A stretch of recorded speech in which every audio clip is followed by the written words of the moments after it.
Anishinaabe people. Pursuant to the motion adopted by the committee on Monday, June the 13th, 2022, the committee is meeting on the study of Hockey Canada's involvement in alleged sexual assaults committed in 2018. Today's meeting is taking place in a hybrid format and pursuant to the House of Commons on June the 23rd, 2022. We are therefore meeting virtually and in person. And just a few comments. Please wait until I recognize you by name before speaking. For those participating by video conference, do you know how to click on the microphone icon and to activate your mic and mute yourself when you're not speaking? For those on Zoom, the interpretation is what looks like a little globe at the bottom, and you can get it in English or French. For those in the room, you already know how to do that. And a reminder that all questions should be addressed through the chair. So, in accordance, I am informing the committee that all witnesses have completed the required connection tests in advance of the meeting. And I would now like to welcome our witnesses to the meeting. And so we're going to recommend Danielle Robitaille from Henein Hutchison LLP. And that's it. Madame Robitaille, you have... Juste un appel au règlement, Madame la Présidente. 5 minutes. Just a point of order, Madam Chair. Juste pour être certain...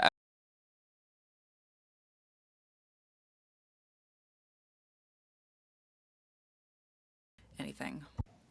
I'm sorry, I didn't quite get that. Could you please repeat it? My sound seems to be not terribly good. Je veux être... I said I just want to be certain that everyone who's appearing online has a proper headset that is in conformity with House rules so that we can hear their testimony and their questions properly. Often we do have problems in some of these hybrid meetings because there are problems with people's headsets. Yes, I think the clerk has assured that everyone was properly connected before this meeting began. So now I would like to go to Ms. Robitaille, please, for 5 minutes. I will give you a 30-second notice when you have 30 seconds left. Thank you very much. Madam Chair, I can say that the committee staff did advise me that I had 6 minutes, and so I would be grateful for that indulgence, but I'll start my opening statement now. Well, thank you. That's news to me. We usually do 5 minutes, but go ahead and have 6. Thank you, Madam Chair. My name is Danielle Robitaille. I am a partner at the law firm Henein Hutchison. On June 19th, 2018, Henein Hutchison was contacted by Hockey Canada regarding allegations of sexual misconduct by members of the Men's World Junior Hockey team at an event in London. It was our view that the London police should be contacted immediately. Based on our advice, Hockey Canada reported the matter to the police. On June 21st, 2018, we were retained to conduct an independent investigation into the allegations and whether any players had breached the Hockey Canada High Performance Code of Conduct. I led the firm's investigation along with my law partner, Alex Smith. As this committee knows, independent investigations are frequently conducted by law firms for organizations facing serious allegations of misconduct. These investigations are conducted at arm's length in order to safeguard the independence of the investigation and to avoid potential bias. Upon completion of our investigation, we will deliver a report to an adjudicative panel that will contain our impartial findings of fact about what happened in London. There has been a lot of speculation in the press and elsewhere about what happened and who was involved in London. I will not comment on what did or did not happen, who may or may not be responsible. This is an ongoing investigation, and we do not yet know what did or did not occur. The goal of the investigation is to uncover the truth. But the investigation is active, and it would be inappropriate for me to prejudge the issue. It is critical that I keep my mind open to the evidence we are collecting and to safeguard the evidence collected to date as to not prejudge our investigation or any other investigation. Here is a chronology of the steps taken so far in our investigation.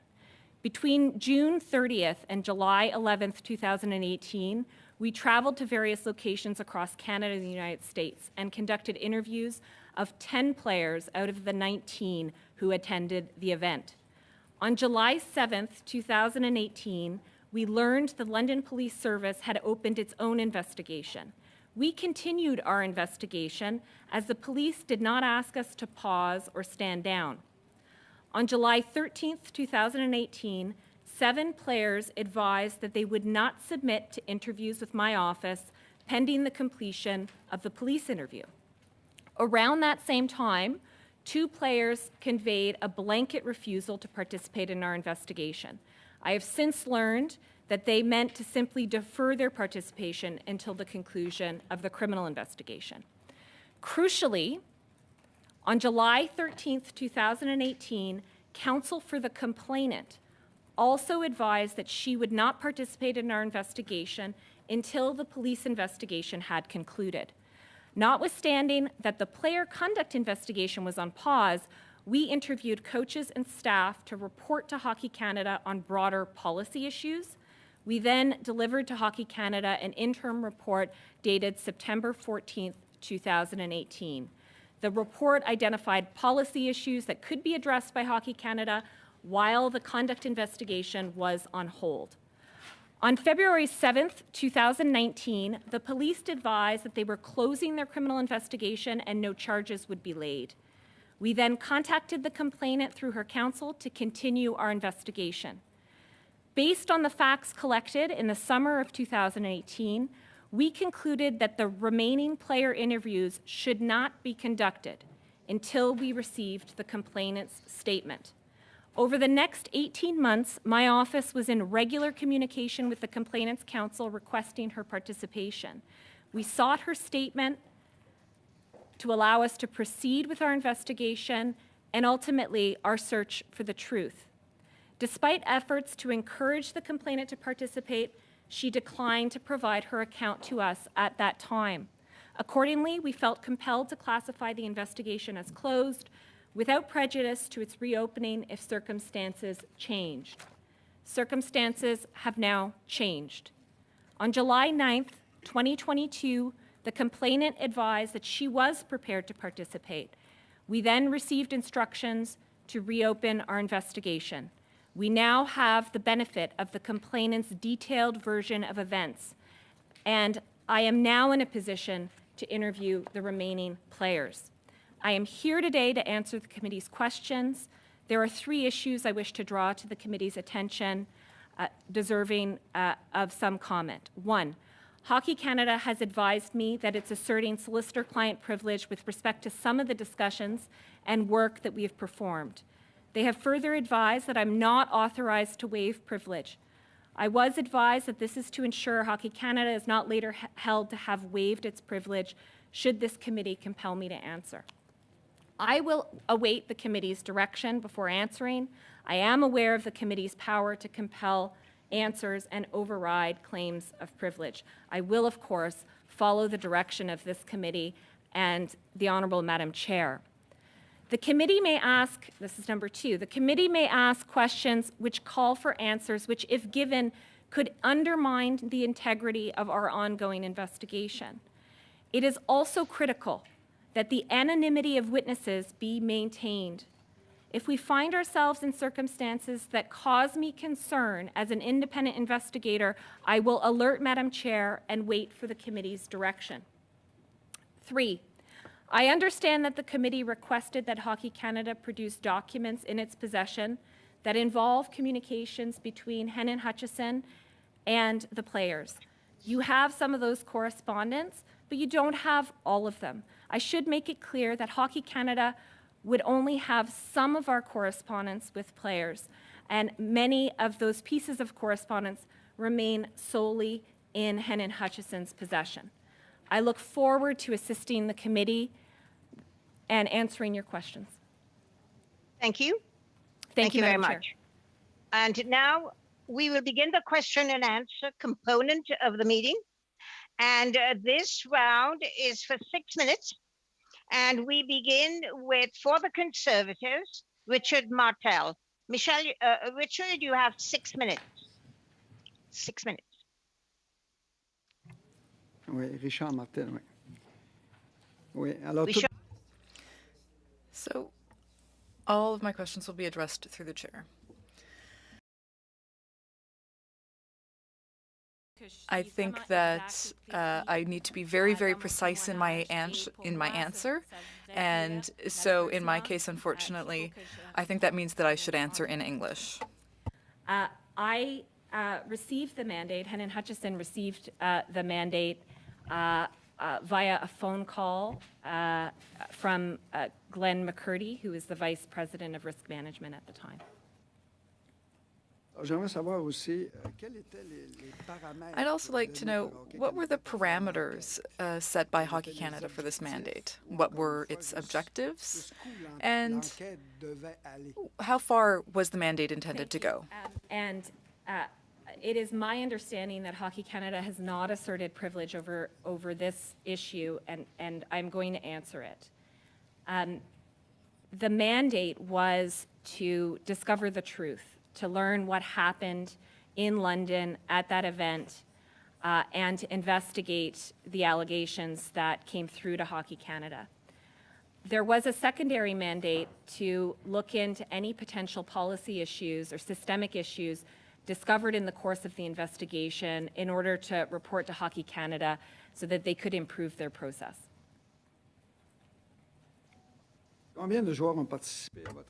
How many players participated in the investigation?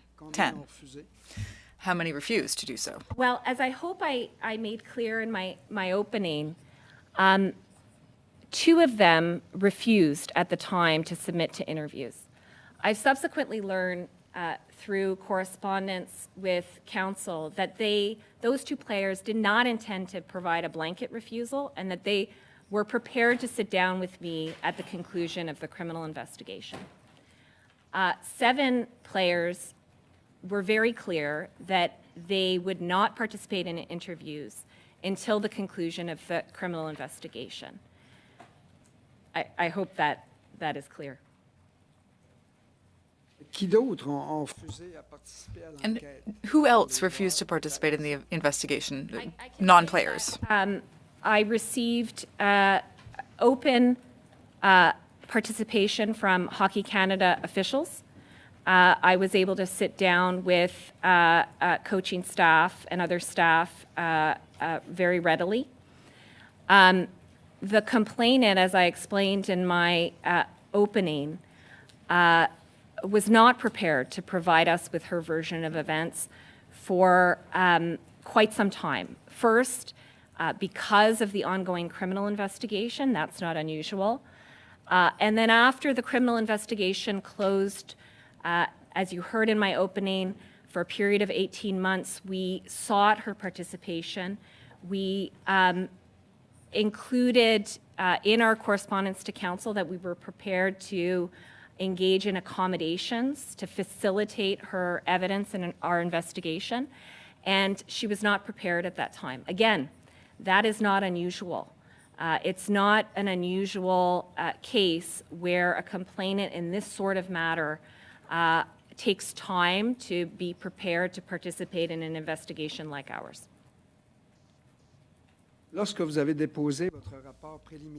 When you tabled your preliminary report, what were the recommendations made?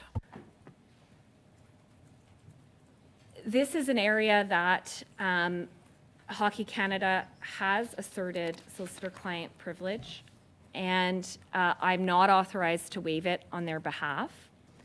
I have been advised to request that my answer be provided in camera if I'm directed to answer this question.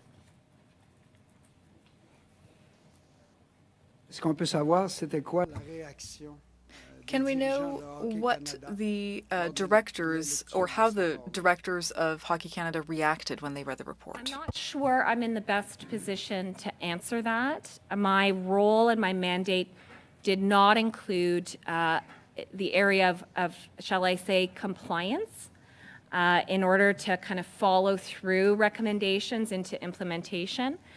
My role is to provide independent, impartial recommendations that can be either accepted or rejected by an organization.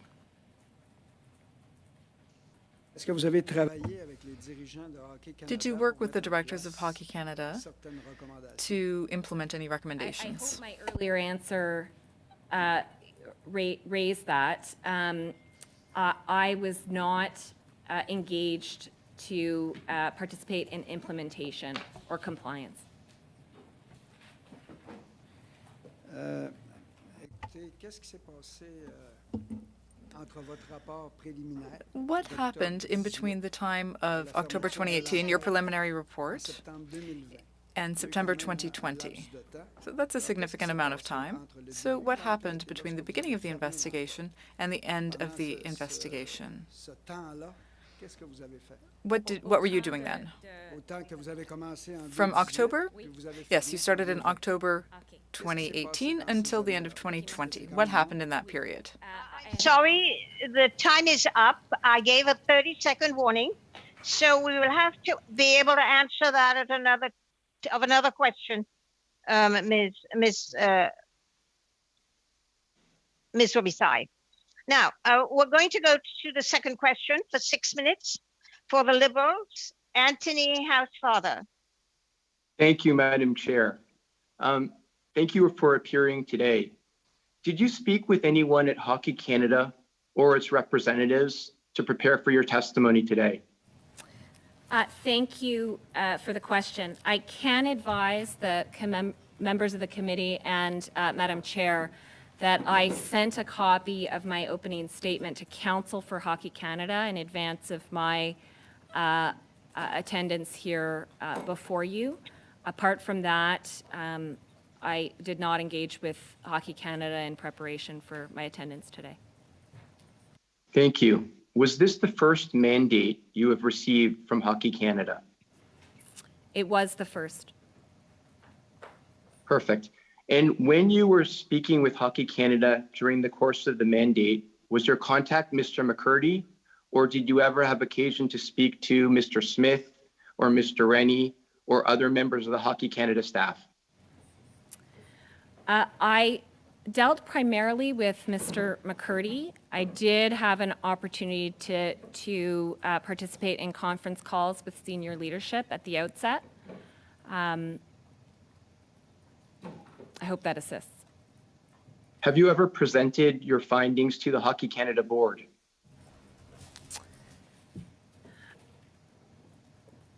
I think I need some clarification on your question. As I indicated, the conduct investigation, the player conduct investigation is active and ongoing.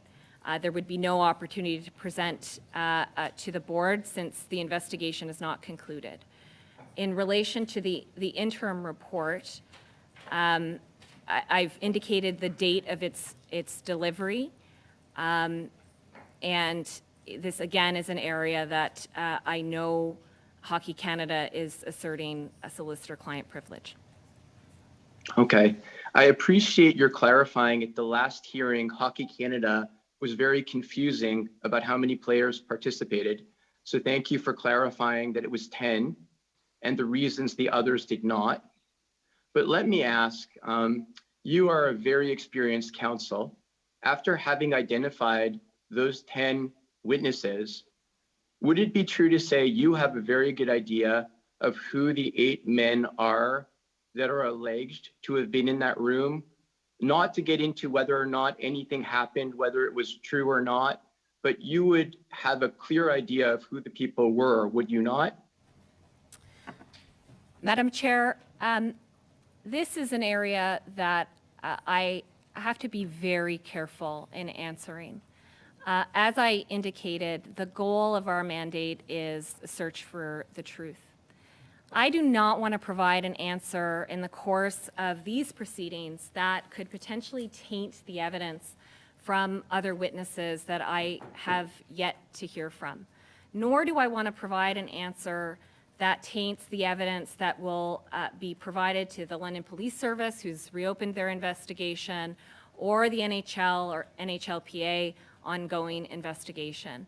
And so I do have to decline answering that question with the following caveat.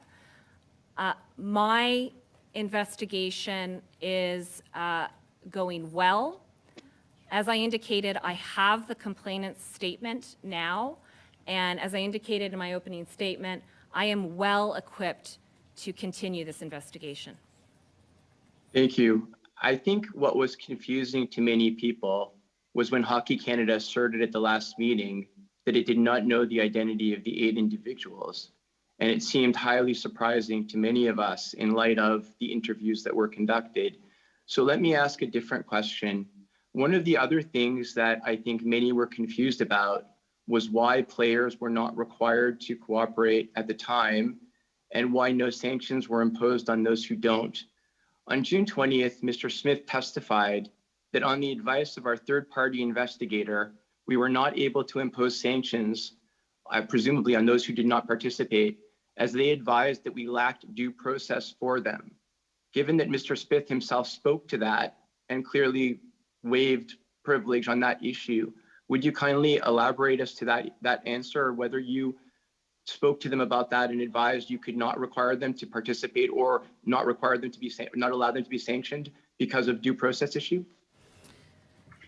There are two aspects to this answer, one of which is covered by solicitor-client privilege, or the claim of solicitor-client privilege. So I take your point regarding what was testified to at the prior occasion. I'm not here to give a legal opinion on the validity of that claim of privilege. And so there were discussions around that issue. I'm not authorized to disclose them to this committee, absent a direction from Madam Chair and the committee. So there's part of the answer that I cannot provide unless ordered. In relation to the second part of the answer, what I would say is, what it's important, I think, for the committee to understand is the issue of refusals had not crystallized at any point in my investigation. And that is because of the conclusion that I drew, along with my law partner, Alex Smith, and supported by my law associates at the firm, that I should not interview the remaining players absent the statement from the complainant. I needed her version of events to push forward in my investigation. And so once the criminal proceedings concluded, I focused my efforts on speaking with complainants' counsel and attempting to facilitate obtaining that statement so that I would be equipped to move forward in my investigation. And as I indicated in my opening statement, ultimately by September of 2020, after 18 months of those efforts not arriving to the place that I had hoped, I closed the investigation without prejudice to reopening at a later date. And as I indicated, we are here now. Thank you. I think that's enough time. We have overreached our time, guys, but there you go. I would like to ask everyone to be as concise in your answers so we can get as many questions and answers in as we possibly can. Thank you. And now I will go to the Bloc Québécois, Michel Lemire. For 6 minutes. Merci, Madame la Présidente. Thank you, Madam Chair. Madame Robitaille, d'être présente And thank you, avec Ms. nous. Robitaille, for C'est being très with us. apprécié. We appreciate Évidemment, it. on aurait aimé pouvoir avoir le rapport Obviously, we préliminaire. would On have comprend les liked to have the circonstances. preliminary Pour report, revenir but un we peu à la understand the base, Hockey Canada a circumstances. indiqué au comité Now, qu'il Hockey n'avait Canada pas told the retenu committee that les it services d'un hadn't avocat le 19 juin used the 2018 et que services c'est of seulement au a moment lawyer où back le in June résumé des 2018, allégations and it leur a was été only servi que des when avocats they ont été embauchés. got the full Ben allegations that they McCurdy vous a hired contacté lawyers. donc le 19 Mr. juin McCurdy contacted 2022. you Quelle heure on June était-il? 19th, 2018. But at what time? Madam Chair, I don't have a note of the precise time that I was contacted. My recollection is that it was in the morning, that I had an initial conversation with Mr. McCurdy, and then subsequently a broader conference call with some executive leaders at Hockey Canada. Parfait. Ça m'indique quand même bien l'esprit. Perfect. That does give me an idea. Now, what was the mandate that you were given specifically? At that time, on the 19th, was to give some preliminary advice regarding what to do. And I've disclosed, and Hockey Canada is not asserting solicitor-client privilege over the fact that my first piece of advice was that the London Police Service needed to be contacted. Est-ce qu'il y a un avocat qui vous a contacté également? Was there a lawyer who contacted you to give you that mandate? Because generally, investigators can't incriminate their clients. So if did Hockey Canada give you the contract directly, or were you contacted by a lawyer? Glenn McCurdy directly. And if it assists the panel, I can say that that is not unusual, that an investigator is contacted directly from an organization, though it's also not unusual that you're contacted by outside counsel. That happens as well. Je comprends que votre mandat a I understand that your évolué. mandate Est-ce que, evolved over time. l'évolution de ce mandat-là, est-ce qu'il y a des consignes qui So, ont été données par un was avocat? there any information or advice given to you by a lawyer during that period? What I can say is that after our discussions with Hockey Canada on the 19th, we were provided the mandate of conducting an independent investigation. Est-ce que dans votre mandat, il y avait aussi In your la notion mandate, que si Hockey was there also Canada the était idea that reconnu if responsable Hockey de Canada were to be situations, found guilty, quelles actions devaient être posées? Est-ce que vous that avez certain eu actions should be taken? Did you get that type of a mandate? Well, I can indicate that, as I mentioned, that the mandate was a twin mandate. The first was to conduct the investigation in relation to alleged breaches of the High Performance Code of Conduct. And the second was to report on any policy or systemic issues that we noted in the course of our investigation in order to assist the organization in moving forward. Donc, ça va plus loin de juste découvrir si So it goes beyond les faits just ont été avérés, mais il y a aussi de savoir la discovering whether the déterminer facts quelle really était la happened, responsabilité but de Hockey also Canada. to determine whether Hockey Canada was guilty, was responsible. Parfait. Correct. Qui a Perfect. payé pour l'enquête Who de Henein paid for the À partir de quel fonds savez-vous? investigation? Hockey Canada did. And what form did it take? I have no idea. Quelles sont les limites de votre enquête? What are the limits of your investigation? The way my firm conducts independent investigations is that there are no limits. The objective is to be arm's length and free of bias, and that means having a mandate that is explicit in its independence from the source organization. And so we decide which witnesses to interview, what questions to ask, what inferences to draw. We will not take, nor would I ever take, direction from an organization in relation to that sort of mandate. Durant les 4 dernières années, donc depuis que vous Over avez the eu la last première 4 version de years, ce so mandat-là, since you est-ce que got vous the avez first fait version of the rapport à mandate, différentes did instances? you Je pense d'abord, est-ce que report vous to demandez de faire anyone? rapport au conseil For example, did you d'administration de report Hockey Canada? to Hockey Canada's board? Well, I can say, I don't think this is covered by solicitor-client privilege, and I hope the committee appreciates the difficult circumstances I find myself in. I can say that I've never appeared before the board of Hockey Canada, and nor has anyone in my firm.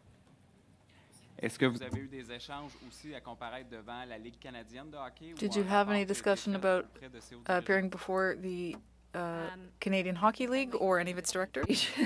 I'm very sorry. Donc, ma question est, est-ce que vous avez fait My rapport question is, aux- did you à ever la give a Ligue canadienne de report hockey? to the Canadian Hockey League? No, I've never presented before the board of the Canadian Hockey League, though I should say that I'm aware that Hockey Canada had communication with the Canadian Hockey League about this incident. On vous a demandé formellement de reprendre votre enquête. Were you formally asked depuis to les dernières restart the semaines? investigation in recent weeks? Et Yes. est-ce que le fait que, And parce qu'on sait que l'enquête a été Now, we suspendue know parce that que la police the de London investigation was n'a pas suspended eu because de the son police enquête et on in attend London que hadn't la gotten to the end of investigation their continue. investigation. Est-ce que And maintenant leur préoccupation, le fait qu'ils embarquent dans cette enquête-là, est-ce que ça change Now, quelque chose à did votre their mandat? Est-ce que ça le relance constamment? participation Est-ce qu'on doit change attendre anything encore for une you? conclusion And do we policière need d'une to enquête wait qui nous for, relancée avant que vous puissiez more of these? correctement votre enquête au Do we need to wait for this police investigation to conclude before you can continue? Investigation is moving forward. The London Police Service has not asked me to stand down or pause my investigation. I am in contact with counsel for the players, and I expect to be scheduling interviews imminently. Et est-ce que la Thank you victime, very le much. fait qu'elle va collaborer, est-ce qu'elle va collaborer à votre enquête également? Monsieur Lemire, that's the end of your time, please. Thank you. And I would like to once again repeat that the questions and answers be as concise as possible because, we can't keep going over time. All right. Now, Peter Julian for the NDP. 6 minutes, Peter. Merci beaucoup, Madame la Présidente. Thank you very much, Madam Chair. Thank you, Madame Robitaille. We certainly do appreciate the questions that we're asking you are very pointed, and that does put you in sometimes an awkward position. I'd like to come back to your testimony about the day, June 19th. And you stated that in the morning you were speaking with Hockey Canada. And you said at that time in the morning that this should be reported to the police. It is allegations of serious criminal act, as we all understand. Did you communicate that in the morning, that it should be reported to the police immediately? I did communicate it to Mr. Glenn McCurdy, and I should say that there was no resistance from Mr. McCurdy in that phone call regarding that legal advice. What he advised me was that he needed to connect with senior leadership on that question before acting on my advice. You may be aware of the testimony that Hockey Canada provided to us last month, stating that they reported it to the police between 6 and 7 p.m. that evening. Are you aware of what happened between the morning when you were offering the advice that should be reported immediately and Hockey Canada finally reporting it to the police in the evening?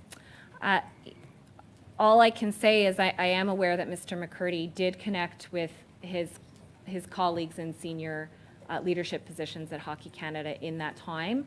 In terms of what else occurred internally at Hockey Canada, I cannot assist the committee. Are you aware of any communications between Hockey Canada and the London Police after June 19th and up until February 7th, 2019, when the police closed their investigation? I can advise the members of the committee that I was in somewhat regular contact as an independent investigator with the London Police regarding the state of the criminal investigation, because I was quite anxious to push my investigation forward, and I wanted to know when they were concluded. And so I had contact with the detective leading the investigation. On a regular basis? That's every few weeks, every month? It took some time, and initially I know that there were vacation issues in the summertime at the London Police Service that impacted their timeline. I can't, sitting here, recall exactly the intervals of my check-ins with the detective, but I would say it was regular. And Hockey Canada was also speaking with the London Police? I'm not sure. I was conducting my independent investigation. Okay, thank you. You mentioned that you had interviews with coaches and staff. How many were interviewed? That is a question which elicits an answer over which solicitor-client privilege has been claimed. I'm not authorized to waive the privilege on behalf of Hockey Canada. I understand that I can be directed to answer the question. Madam Chair, we're already aware Yes. of the number of players that participated in, cooperated with the investigation. It seems to me that it's appropriate to know about coaching and staff members that participated. Yes, I will direct the witness to answer the question. We're not asking you for names. We're just saying how many, a number.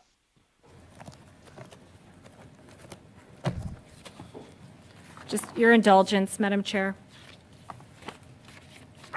We can all my clock, Madam Chair? Yes, you want me? Oh, I shall do that.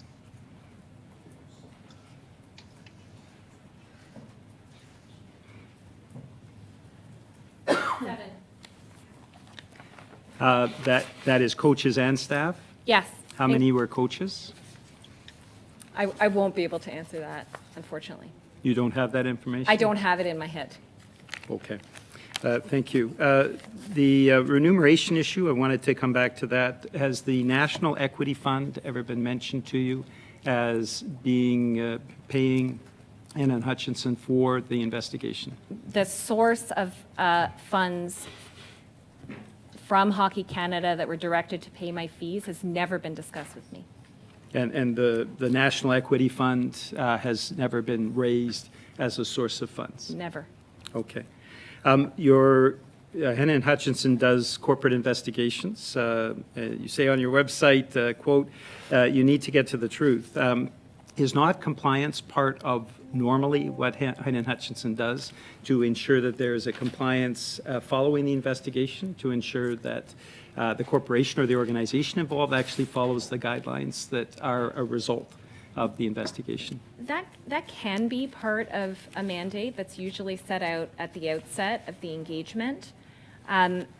If it assists the members of the committee, I would say anecdotally that often that will be in smaller organizations that don't have a full legal department and the infrastructure required for an implementation phase of a process.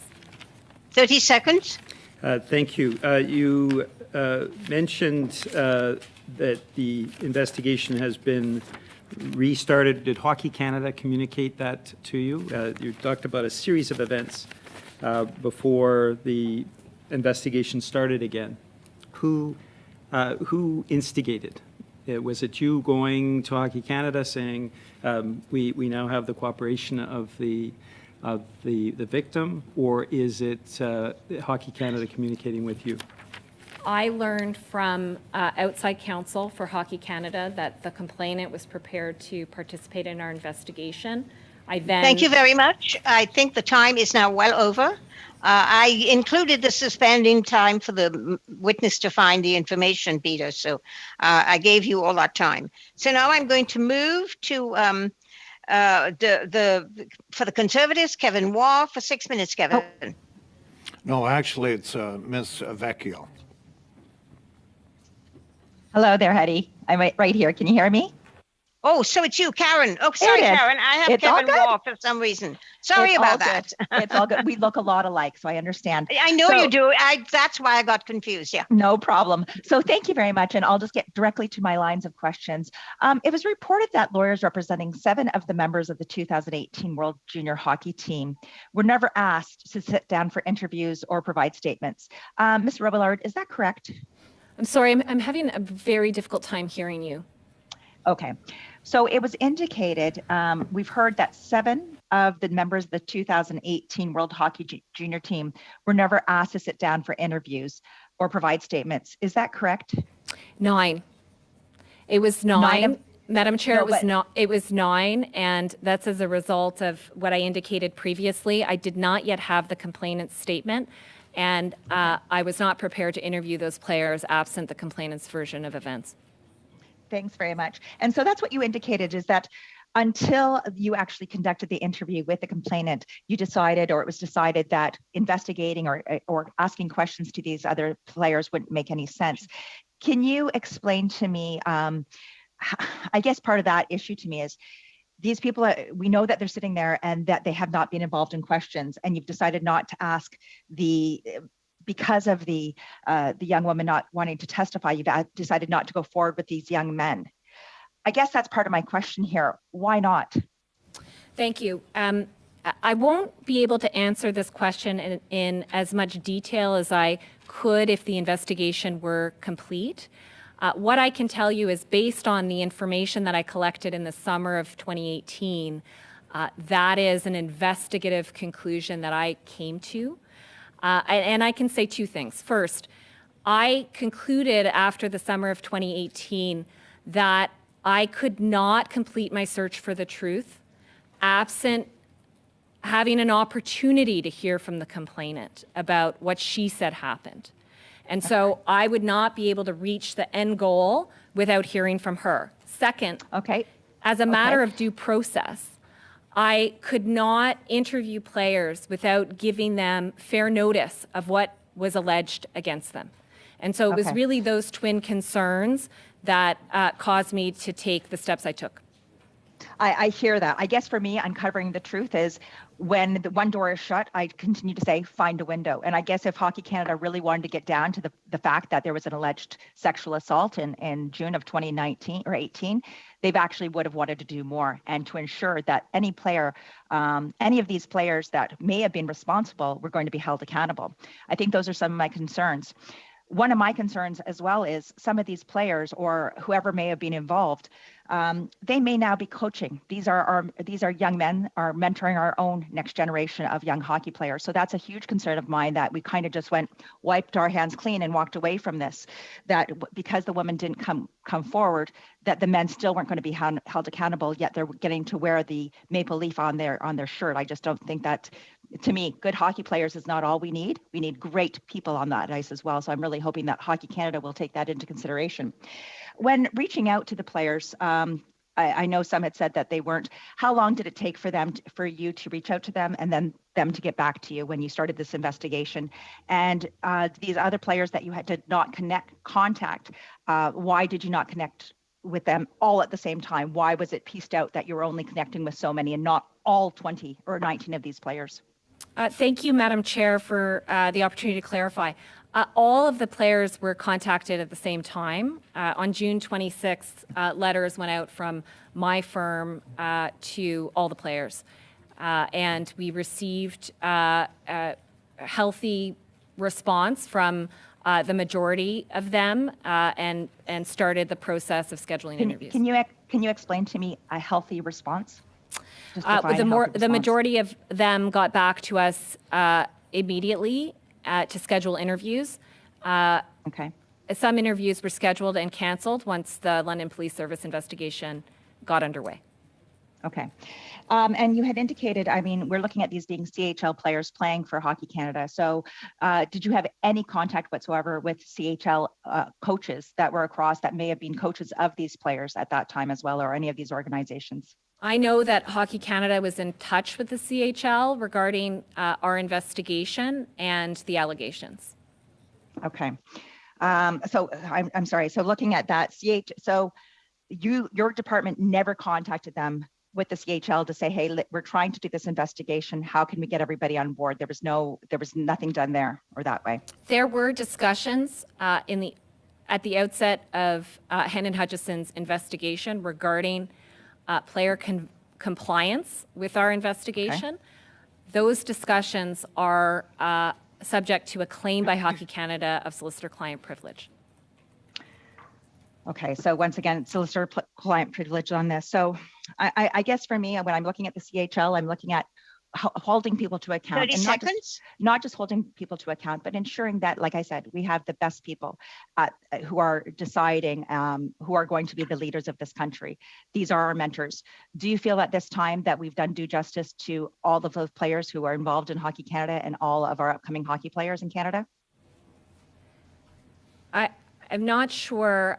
15 seconds. I'm not sure I understand the question. I can indicate that I am laser focused on my conduct investigation. Okay, thank you very much. Thank you. I now go to for the Liberals for 6 minutes. Lisa Hepner.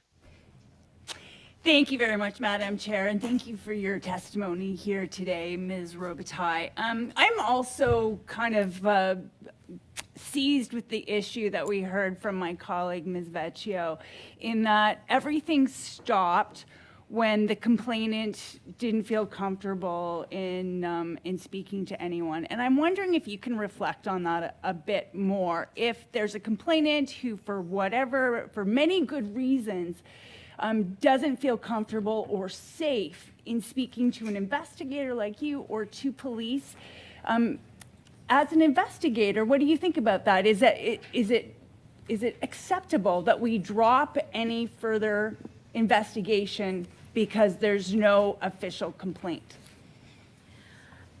I would say that it depends on the investigation, and each case turns on its own facts. In this case, it was not a simple allegation. There was some complexity to the allegation. And the complexity involved also the interviews that I was to conduct. I don't want to say much more for the reasons that I've raised earlier and the potential to taint. But I would say that an investigation of breaches of a code of conduct is different from, say, researching for an article or for a publication in a newspaper. There are obligations to due process and fairness. There are obligations to notify respondent witnesses of the allegations that they are faced with. And so it's not a matter of simply walking through every door and opening every window. There is a gold standard in terms of how one proceeds through these investigations. I appreciate that it's very frustrating to Canadians that we don't have an outcome yet. This is something that we have seen in the area of sexual violence in the justice sector as well. And what I can say is justice takes time. And my investigation is taking time, but justice and fairness sometimes take time. The complainant or the survivor in this instance did sign a non-disclosure agreement. Did that play any role in your investigation? Because if we look at the non-disclosure agreement, she wasn't supposed to talk to anyone. Like there's no police or investigator exclusion from that non-disclosure agreement. Would that have played a role in her potential hesitance to speak to anyone? I've never seen that document, so that's number one. I do have knowledge that that's a document that came into play in the spring of this year. And so it would not have had an impact in the difficulty that I encountered in obtaining her version of events earlier in the chronology. But as I've indicated, and I was not involved in the negotiations of the civil suit, as I've indicated, she's prepared and indeed participating in my investigation. Thank you. Since you've resumed your investigation, do you have any sense of how many of the 19 players will be willing to speak to you and participate in the investigation?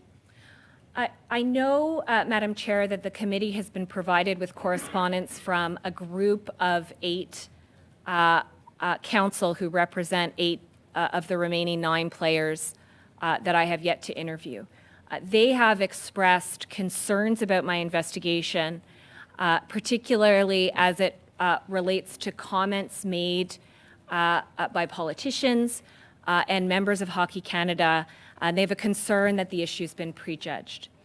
I am attempting to address those concerns and assuage those concerns, and I hope that I will receive voluntary compliance with my investigation. However, I have also been equipped with the tool that should a player not participate in my investigation, Hockey Canada has advised me that they will receive a lifetime ban in participating in Hockey Canada, and that would be conveyed to them and made public. So just to clarify, there are repercussions this time if a player does not participate in the investigation. That's correct. In your experience in conducting investigations, was there anything unusual about this investigation? Any unusual parameters or expectations or direction given by Hockey Canada that you would say is somewhat different from other investigations that you've conducted? No. I am sorry, that answer will have to come to someone else at another time because we have run out of time here, and we're going to run out of time at the hour. I have 2 more questioners, and that is going to be Mr. Lemire for 2.5 minutes, and then Mr. Julian for 2.5 minutes before we end this session. So please be concise. Merci, Madame la Présidente. Thank you, Madam Chair. Madame Robitaille, est-ce que c'est bien à Ms. votre Robitaille. enquête que la victime a mentionné via son avocat qu'elle était prête Now, à the victim said that she was ready récemment? to collaborate recently. Is that true? Yes. Est-ce que la première enquête que vous avez faite, Now, celle the first que, investigation comme on mentionne, that comme you étant un did rapport préliminaire, est-ce qu'à ce moment-là, was called a vous preliminary considérez que c'était report. une At that enquête qui time, was était that considered a complète? report that was complete and exhaustive? That's an interesting question. At that time, in September of 2018, we reported on the policy and systemic issues that arose to date in our investigation. It may be that once the conduct investigation has concluded, there are additional policy and systemic issues that, as an independent investigator, I conclude I want to raise with Hockey Canada. I may do that. Donc, je comprends que vous avez été en septembre 2018. So in September 2018, you were paid for this report, and it was considered final and complete. You didn't have a mandate to go further. Is that correct? And Hockey Canada moved on to other things, in fact. That's Yes or right. no, please? Sorry, Madam Chair. I'm sorry, we have a very little time, so just be as quick as possible with your answer, yes or no. Thank you. Thank you, Madam Chair. I want to be. Continue, Mr. Lemire. Merci. Donc, vous avez été payé pour cette So enquête comme si you were cette paid enquête for était that considérée comme investigation finale et as though the complétée investigation sur les were événements légués de complete 2018 jusqu'au moment based on où the ces 2018 faits-là ont été events. rendus publics. À partir de là, qui vous a And demandé de then, reprendre l'enquête who asked à you partir de to 2022 et à restart quel the moment? investigation in 2022, and at what time? Received word through outside counsel. The complainant was willing to participate. I reached out to General Counsel Sean Kelly and asked for instructions that I reopen my investigation, and I obtained those instructions. Donc, vous avez reçu un nouveau mandat. So you received a new The mandate. same mandate. Search for the truth. Est-ce que ce mandat-là a été modifié? Was quand that même? Est-ce qu'il y a eu mandate des modified? éléments? Was there anything that was different? No. Est-ce qu'il y a eu des communications qui ont été faites Was avec there la any Ligue communication canadienne with de hockey, the avec les Canadian équipes pour Hockey contraindre les League joueurs and à those participer teams that davantage? would restrict their players from participating? I don't think that's relevant. Est-ce que vous avez questionné le responsable de la sécurité des Did joueurs you à l'hôtel? dans votre Question the security people who were responsible for the again, players at the hotel. I want to be very careful about the details of my investigation. I can indicate that I reached out to a number of witnesses and I obtained a range of evidence. Est-ce que vous avez communiqué avec David Andrews, qui était Did you président de la communicate Ligue with américaine de David hockey au moment Andrews, de who was ces the faits, parce que lui, president of the American Hockey League at the time? qui était dans la Thank Ligue you, Mr. américaine? I never Lemire. spoke to that person. Merci. I'm sorry, the question is ended. I will go to Mr. Julian for 2.5 minutes. Thank you. Thank you, Madam Chair. Did you hear about the shocking allegations around 2003? Allegations of gang sexual assault. Did you hear about them at the same time as we all did through the media? Correct. Okay, so there's nothing internally heard about prior to that. No. We have with Hockey Canada, sadly, a history of not following through on recommendations. We think about the anti-sexual abuse recommendations that were supposed to be put in place by Hockey Canada. They were not put into place. Anti-racism tracking, which was committed to a couple of years ago, has not been put into place. You are preparing recommendations for systemic change within Hockey Canada. To what degree are you confident that Hockey Canada would follow on your best advice when in these other shocking allegations, systemic problems, they have been unable to do so? What I would say is that I complete mandates that I'm asked to complete. In this case, implementation or compliance was not part of my mandate. If I'm asked to oversee that component of a mandate, I'm happy to do that. I think confidence in Hockey Canada vis-a-vis implementation is for the committee to determine. I don't think it's appropriate for me to comment. Have you seen implementation? Because you did table an interim report that did tackle some of the systemic problems that has resulted in complete lack of confidence, in my opinion, by the Canadian public in Hockey Canada. Have they implemented any of the recommendations that you made in your interim report? Thank you, Madam Chair. I can indicate I've seen some implementation. What has been implemented? There were recommendations around alcohol that were implemented. But the other parts, and I understand that we don't have the interim report, so we don't know to what extent you made other recommendations. But even there, it has not been fully implemented. Is that correct? I think that this is a question over which a claim of solicitor-client privilege has been made, and I'm not authorized to waive it. Thank you. That's the end of the session. Thank you. I want to thank the witness, Ms. Robitaille, for being present. We have now run out of time for this hour, and we will be suspending to move to the next session. Thank you, with the Minister. Thanks very much. Chair.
athlete le programme assistance, d'accueil et le programme de hosting, soutien au and sport. sport support Mon équipe programs. est responsable de I'm also l'interaction avec responsible les for organismes interacting nationaux de with sport federally financés par le funded national gouvernement sport fédéral, organizations, tels que Hockey Hockey Canada. Canada being one of them.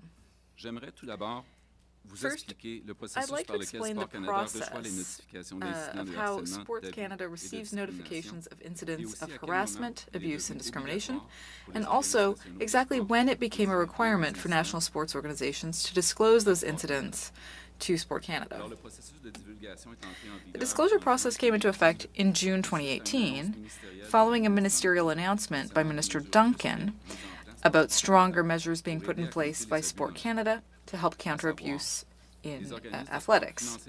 Namely, federally funded sports organizations were to take all necessary measures to create a workplace free from harassment, abuse, and discrimination of any kind.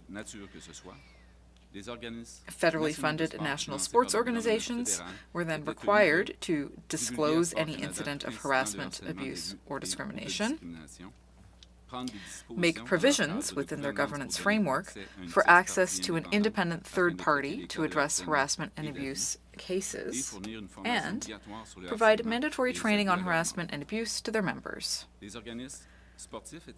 Sport organizations were also required to have a formal policy to address harassment and abuse in order to receive federal funding. Following the announcement of these new requirements in 2018, federally funded sport organizations began to disclose to Sport Canada incidents of harassment, abuse, or discrimination. This is in June 2018. I'll take a moment to describe the disclosure process for you.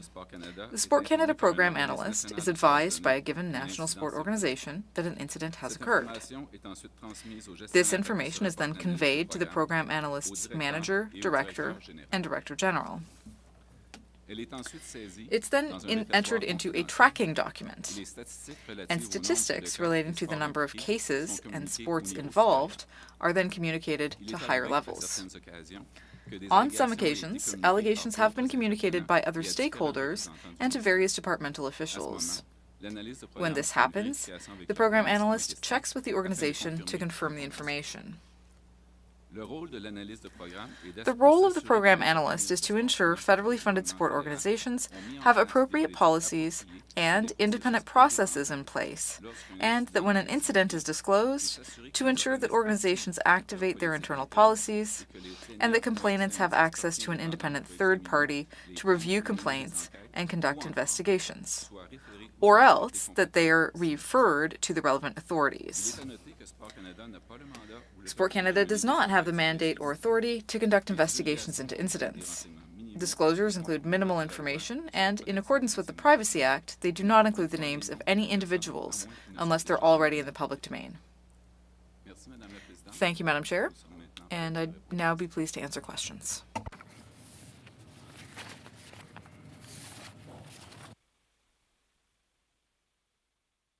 Sorry, we begin the question and answer session. Thank you very much.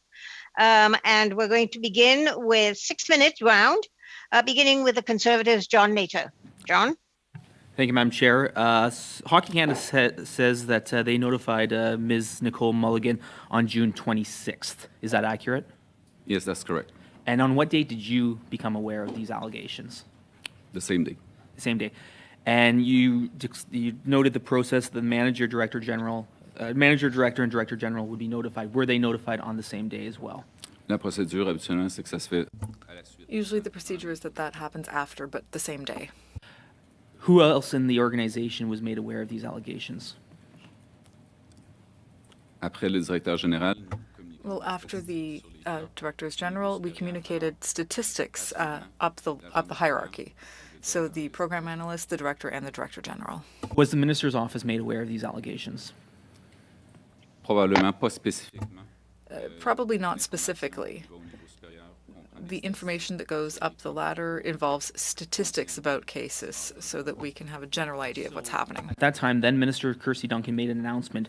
2 weeks later, these allegations came to light, and no one within the department saw fit to notify the minister or the minister's office of these major allegations from one of the largest national sports organizations. No one thought it was necessary to notify the minister or the minister's office. À ce moment-là, nous avons fait At that time, we did the verifications to find out whether the competent authorities had been informed and whether a third party had been made available to the alleged victim. And Hockey Canada had provided that information, and so that was what we did. Comments, you made note that you're responsible for funding programs, including the National Support Program, the hosting program. You personally were aware of these allegations, correct? You were personally made aware of these allegations, correct? Yes. And so when 1.8 million was given through the National Sport Support Program, 1.5 million through the Sport Support Program, 250,000 through the Sport Hosting Program, 50,000 through the Sport Hosting Program. I can go on. At each point along the time when Hockey Canada is being given millions of dollars, you were personally aware and didn't flag this in the process, that there was these major allegations within Sport Canada? C'est un niveau de risque qu'on prend en considération. It's a level of risk that we take into consideration when we're doing the funding. But, the processes were being followed. There was an investigation underway. And there was no reason to restrict or cut funding. Significant risk that an organization was under a cloud of sexual assault allegations. You didn't consider that was a sufficient risk to flag this at each time these funding decisions were being made? Is that what you're saying? At the time, we were waiting for the results of the investigation. Did you ever follow up with Hockey Canada throughout this process in terms of the status of the investigation? We regularly spoke to the organizations because of this funding arrangement, but I'm not aware of any specific follow-up that was done. So there was this allegation made. You were made aware of it on June 26th. And for 4 years, not once did you or your organization follow up with Hockey Canada about these allegations? Is that what you're telling me? There was never a specific follow-up with Hockey Canada about these allegations? Every year, organizations report on their compliance with the rules that we have around funding. That's how we do our verifications. And given that there was an investigation underway, and in both the criminal investigation and an independent investigation, we were awaiting the results of those investigations. Remarkably troubling that you were made aware of these allegations in June of 2018. Hockey Canada continued to get large amounts of funding, serious criminal allegations, sexual assault, and not once did Sport Canada follow up with Hockey Canada in terms of the status of the investigation. The minister's office wasn't advised. Was there any, when transition documents were prepared for Minister Duncan to Minister Guilbeault to Minister St-Onge, were these issues of Hockey Canada flagged with any of those transition documents? Not to my knowledge. Were you ever aware of the existence of the National Equity Fund within Hockey Canada? We were aware of the existence of that fund, but my knowledge of the fund is limited to what you could read in the organization's financial records. And the fund, or the definition of the fund, does not mention anything about the sexual assault allegations. When the payment was made earlier this year, we now know it was made from the National Equity Fund. Did you follow up with Hockey Canada at the time to see where that money went or where that money came from? Oui. Yes, in 2022, when we learned about the case, the first thing we did was to check whether there was any public funds used. And Hockey Canada told us that that was not the case, but we did nevertheless hire a consultants firm to or an auditing firm to do a check. And when will the results of that audit be made public? Cette vérification est en cours. So that investigation is underway. The first steps started in late June, early July, and we expect preliminary results in the fall. Thank you, Madam Chair. Thank you very much, Mr. Nader. Thank you very much. And we go to the next questioner from the Liberals, who is Tim Lewis. Tim? 6 minutes? I don't believe I'm in this round, Madam Chair. That's the name I have. Unless someone else has got a name, this is the name I was given. Madam Chair, it'll be Mr. Biddle. Thank you. Mr. Biddle, will you please speak for 6 minutes? Thank you. Thank you very much, Madam Chair.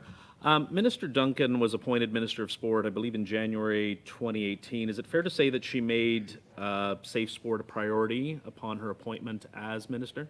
Yes, she did. What steps did she take on becoming Minister after her appointment in January 2018? Elle a fait de nombreuses annonces, mais elle a... She made a number of announcements, but she specifically set up new requirements to have a safer sport environment in Canada. So by requiring organizations to make a third party available if there were complaints,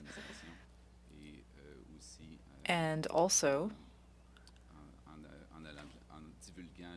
by setting up a procedure for disclosing incidents as soon as they happen to Sport Canada, so that Sport Canada would be aware. Thank you so much. What existed, in terms of safe sport, what existed prior to Minister Duncan's appointment as Minister of Sport? Depuis longtemps, les organisations For sportives au Canada doivent avoir une politique. a long time, C'était quelque chose qui était exigé depuis, je pense, les people had been calling for a policy on safe sports in Canada. People had been calling for it since the 90s. But when Ms. Duncan arrived in office, those requirements were really strengthened, and a number of new initiatives were set up to create a safer sport environment. So certainly that had been ramping up since 2018, and it is one of the government's priorities. Can you please discuss some of the priorities that Minister Duncan undertook and the changes that were made under her mandate as Minister of Sport? L'exigence de divulguer Well, there's this requirement to disclose incidents, also the requirement to provide training, and creating this requirement for sport organizations to provide a third party to alleged victims. They also set up those requirements and worked those requirements into our funding agreements. So it's really central to what we do with those sport organizations. I had just a few elements to the answer, just to complete. So after 2018, the work did not stop there. There were other measures that the minister took. One of those was to support financially the National Sport Coaching Association to develop a code of conduct that has become the universal code of conduct, and it's now part of the requirement of our contribution agreement that every organization have to adopt that code. What that code does is it states clearly for each organization what are the expectations in terms of safe sport. So that was something else that the minister support financially. I also want to point out that at the time she conveyed with the sport sector a national conversation, and there was another element that was felt necessary and that the minister started to initiate, which was to have another independent third party. So my colleague talked about every organization having the ability to have a third party, but what the minister initiated at the time is to have another body that will act as an independent third party from the organization, because we heard from athletes that they didn't always trust the internal third party. This body was established and announced in the summer of 2021 by Minister Guilbeault, and have started operating as of June of this year as a body where every organization can now refer their third-party case. And the minister has indicated that she wants, the current minister has indicated that she wants to make that mandatory for all the organization. So that's part of this continuum of increased measure. And I also want to mention maybe that Minister St-Onge, and she will talk about that too, in June announced that she's going to look at the contribution agreement and see what else we can put in order to even increase the reporting, and that will include governance, accountability, and better follow-up for safe sport. Thank you. Thank you. In terms of these organizations, the sports organizations or private organizations, what legislative structures exist in Canada to regulate these organizations? Pour les organisations à but non lucratif, c'est la loi sur les organisations. For nonprofit organizations, it's the Nonprofit Organization Act, which is governed by Industry Canada. So that's who sets the standards for those organizations. So nothing specifically related to Sport Canada and its ability to regulate, direct, and control these organizations, except for funding arrangements? Exactly. The relationship that we have with those organizations is essentially a funding one. So the government spends the money, and then there are parameters set based on funding agreements with the organizations. The minister's power is, to do financial audits and to enforce the requirements, but that's it. So in terms 30 seconds. So in terms of the current minister's actions, in terms of requesting an audit or ordering an audit, that was the scope of her power to act in this particular instance? Yes, it was. And we acted quickly to ensure that no public funding was involved in the settlement of this affair. And this verification is ongoing right now. Thank you so Thank much. you very much. And now I'm going to go to the third 6-minute question round, and that's going to be Monsieur Lemire for 6 minutes, please, from the bloc. Madam Chair, it will be Madame Larouche who will be speaking on behalf of the bloc. Thank you, Madame Larouche.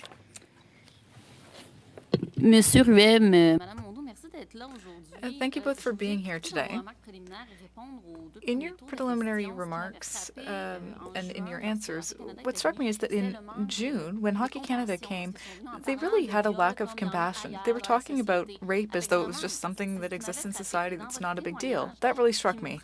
And in your testimony, what I really see is the slowness of your reaction and the time lag between the publication of the information and then the action that actually happened. Even though there are these processes in place since 2018, you've said there's progress, but it really seems to me like this is very slow. So, how many incidents of this type were reported to Sport Canada in 2018, 2019, 2020, and 2021? And even this year, if you have data. Hockey Canada talked about, 2 per year, perhaps. So I'd like to know if you think that that's accurate. Are you talking about Hockey Canada specifically? Yes, that's what they said in their commentary in June. So do those numbers seem accurate to you? Hockey Canada had said that for the last 4 years it was around 2 per year. Well, as I said in my opening remarks, we have that information in a confidential database every time there is a disclosure made to Sport Canada. Currently, in the database, we have 8 cases since we started keeping data. So if you look over the last 4 years, yes, it is about that. Again, in 2018, Tom Rainey from Hockey Canada said that he had told Sport Canada about the allegations against these players from 2017-2018. Now, Pascale St-Onge, the minister, said that she had been informed for the first time on May 24th, 2022, concerning these sexual assault allegations that happened in 2018.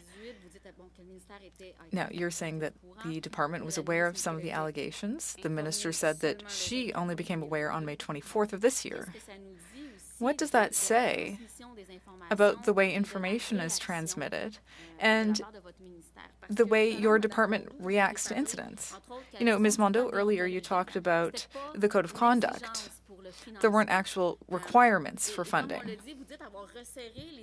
You say that the requirements have now been strengthened and they're creating a safer sport environment. But it took the public disclosure of these allegations for the minister to finally take action and finally cut funding. So when you're talking about parents feeling safe about their children in sports, I spoke to a parent who said, knowing everything that I know about how long this took, I don't feel safe. So a few comments here. You're right that the allegations are horrific. That's how we see them in Sport Canada. And that's how we saw them in 2018. Now, in terms of the speed of the processes, of course, we always want things to go faster. And it may appear slow, but there are a lot of systemic things that exist now that didn't exist before, like the code of conduct, like the third-party option, and that only exists since 2018. Now, to answer your question about the facts that came to light in 2018, you know, there was a police investigation underway then. Now, Sport Canada doesn't have the resources, nor is it its role to investigate what's happening with the police investigation. We expect the police to keep us up to date, and that's what they do in their annual reports. Now, what the minister learned recently, and what Hockey Canada communicated with us on May 24th, is that there had been other developments that we were not aware of. Notably that the police investigation had stopped. Hockey Canada had not told us about that before May 24th, and so that was new information for Sport Canada. What we knew at Sport Canada is that there was a police investigation underway, and as you know, sometimes police investigations can take years, so it wasn't necessarily surprising to us that the investigation was still ongoing. What surprised us was that we hadn't had enough updates. Now, you said that the fund that was supposed to support victims of sexual allegation, you said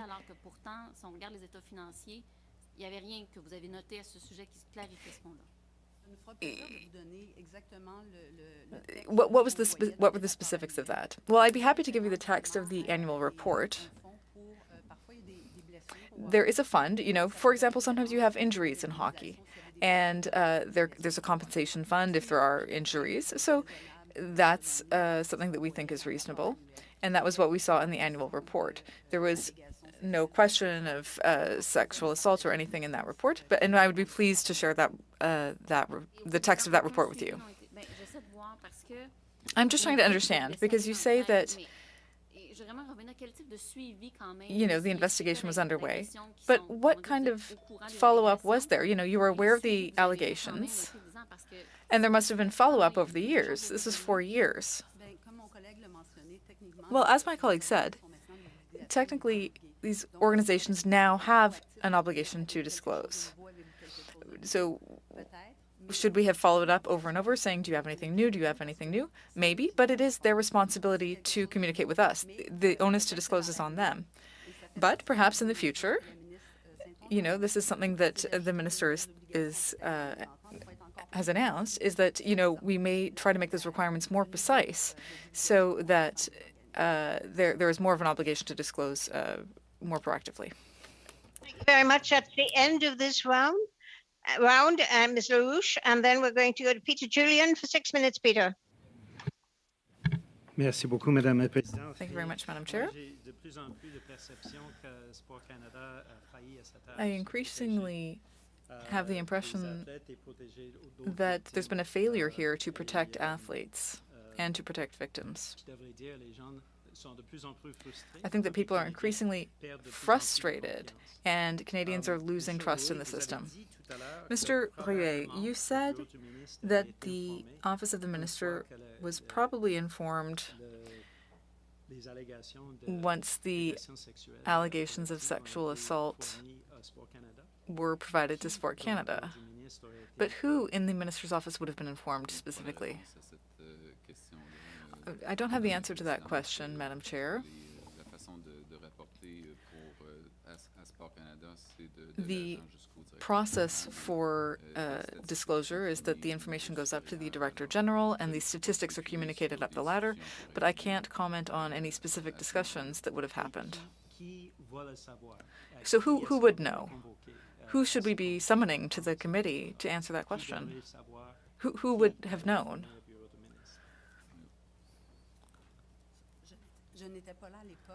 I wasn't there at the time, but what was communicated to the Minister's office were the data about a number of cases that have been reported, not necessarily the specific of the case. That's my understanding from my colleague testimony. Well, he said probably the Minister's office was informed.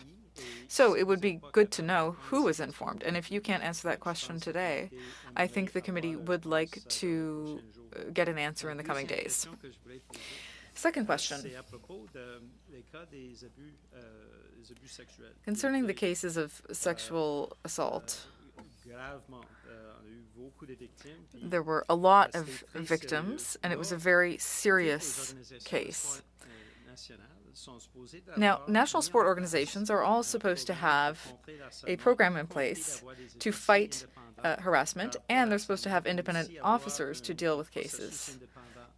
And there's supposed to be an independent process in place so that people can complain, file a complaint if there is the need to do so. How many of those national organizations actually comply with all of those requirements? So it is a condition of funding. So all of the organizations provide annual reports on this. And we recently started a new innovation to really see what the state of things is. We should get results on that later this year. So you don't know. You don't know how many national organizations are actually complying. It's been 20 years. No, all organizations do have to have those requirements in place. Well, I know they're supposed to, but you're saying that you can't verify if they're actually doing it. No, excuse me, Madam Chair. What I'm saying is that they need to have those requirements in place in order to obtain funding. And we're starting a new innovation to see if we can do even better, to see if we can repair any shortcomings in the system. So you're telling us that all 60 organizations have this independent program in place, have an independent officer to deal with harassment cases, and they have an independent process to deal with it? The requirements that we have in our funding plans is that complainants need to have access to a third party if they do have a complaint. So that is a requirement. I understand it's a requirement, but I'm saying, how does Sport Canada verify for compliance? If the organization says, oh yes, we have all of this in place, but you know, they also have these complaints, so they're failing. How does Sport Canada verify that all of these organizations are actually doing what is required? These organizations have these requirements. Now, do they respect every detail? That's something we're going to look at. That's not my question. My question is very simple. How does Sport Canada check that all of those things are actually being implemented? The organizations report annually as part of their funding agreements. But you don't do verifications. That's my point. If the organization says, oh, we did everything you asked, that's enough for you. There's no follow-up. There's no verification by Sport Canada. Well, that's what we're setting up now. Okay, well, I think that's the problem. I think it's fair to say Canadians have lost confidence. They've lost confidence in Hockey Canada. They're losing confidence in Sports Canada because we're not seeing the kind of attentive follow-up that actually means that these policies that are put into place are more than just vague words. And that's why we're seeing the number of victims that have come forward. We're certainly seeing with the 300 gymnasts. We're seeing with the 24 academics that wrote to this committee today saying that things need to fundamentally change to protect athletes and protect other victims from sexual abuse, from sexual assault. We're seeing a reaction from the Canadian public. And it is profoundly disturbing to me to see that in a case of a serious sexual assault, that it's unclear what the follow-up was. As Mr. Nader said, the financing just kept coming to Hockey Canada. Why have you not put into place obligatory policies to ensure that financing is dependent and is verified, to ensure that all these practices are actually followed through with every one of the national sports organizations? Thank you. I think we no longer have time for that answer, so someone may want to follow up on that in the next round. We now move to the second round, and it's a 5-minute round, and we begin for the Conservatives with Kevin Waugh. 5 minutes, Kevin. Thank you, Madam Chair. I'm going to start with your mechanism, Fair for All. Well, it's not. Hockey Canada has a lot of money. They paid probably hundreds of thousands to Henein Hutchison for the investigation. I can tell you that judo, wrestling, other sports, it's not a level playing field. So when Sports Canada goes through these recommendations, and last month we were informed there's 47 complaints filed with NSOs as of last June of 2022. So how is this fair when you look at this? Hockey Canada, soccer, basketball, swimming, other sports that have more reserves than any others. How can you sit and tell us this is a level playing field? Because it's not. There is no third-party investigation that can pay for softball, that can pay for wrestling. This is flawed by the federal government. I see it, you see it. How can we protect others that are not in the 8 or 9 top sports that we have in this country? If I may answer your question with a couple of points. The first point is that Sport Canada provides some support, financial support on secure sports to help pay for those third party to level that playing field. So part of the budget 2018 and 2019 gave some additional money to support safe sport to be able to fund some of these organizations, but also to fund training and so on and so forth. The first requirement in 2018 was to establish this third party, and some money was allowed to help establish that. The second step I need to mention, and maybe it's addressing Mr. Julien's question in part, is that since budget 2022, 18 million have been given to an independent sport third party, so that it's not anymore the organization that will conduct those investigations, addressing partly your question, but it's going to be another independent third party. So that's the crescendo and the increased measures that are taking place as of now. I hope it's addressed your question. Yeah, a little bit. You know, Glenn McCurdy wrote to Hockey Canada on the day that he talked to your senior program analyst, Nicole Mulligan, and I'll just state what the email said at the end by Mr. McCurdy as he addressed Hockey Canada. Nicole Mulligan thanked me for taking the time to make them aware and said she had checked off all boxes with our actions to date. She commended us for our due diligence. That was June 26, 2018. You got to be kidding me. I mean, 4 years later, this comes out only because a reporter does some digging and brings this to light in April of 2022, or we would not even be here today, I would say. But how can your department check off all the boxes for what we know today that happened 4 years ago with Hockey Canada? How can you give me a straight answer on this? So I won't comment on the recall of the person who had that conversation. Obviously, it's his recall and how he felt the meeting. But what I can say is that what was the requirement, as per Madame Duncan, new implementation measure, is that there would be a serious investigation by a third party. In that case, Sport Canada was informed that the case was referred to the RCMP, that there would be also some reporting, which they did. And they also mentioned at the time that they were going to provide some support for the victim and hire an independent third party in addition to the RCMP investigation. To your question about, I think Mr. Julien's question too, is why the funding is not stopping at the moment. You want these organizations to reveal these cases. You want those organizations to actually take action on that. You don't want them to try to hide it because they don't want their content to be found. Every organization that have internal mechanism, whether it's the public service, private sector, they have mechanism in place, and they want people, when there is case, hopefully there is never a case, but when there is case, that they report to it.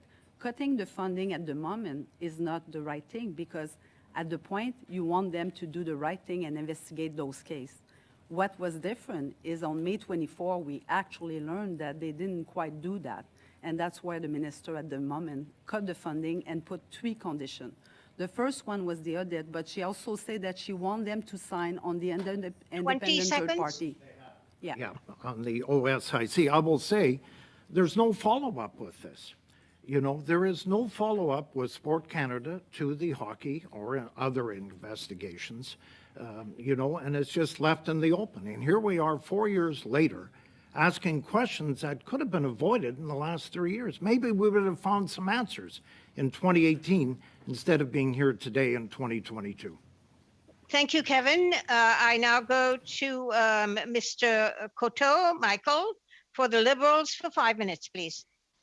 Thank you very much, Madam Chair. And I want to continue with the question around funding and the penalties that were put forward by the department to and the minister to Hockey Canada.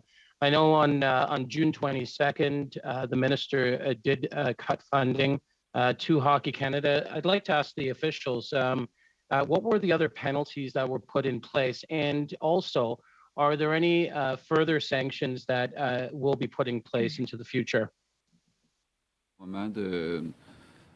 mois de juin, effectivement, quand on a débuté la vérification financière, when we started the financial audits to see if any public funding had been used and to settle the case, well, that was the first requirement. So no new funding should be given before the investigation is concluded. That was the first one. There were two other requirements. One, that the organization sign on to the requirements of the new sports integrity officer, which is something Hockey Canada said they would do shortly. We'll see what happens. And secondly, they had to share the preliminary results of Henein Hutchison's report with Sport Canada, as well as an action plan for putting into place any recommendations. So no new funding will be given before those conditions are met. And the actual second recommendation for the sports, I think it was the Integrity Commissioner, that is a choice for Hockey Canada to decide, or is it an obligation that the department will put forward? Well, it's a condition, it's now a condition of funding. So if Hockey Canada would decide not to do so, we would not be in a position to fund them. I want to talk about compliance for a second.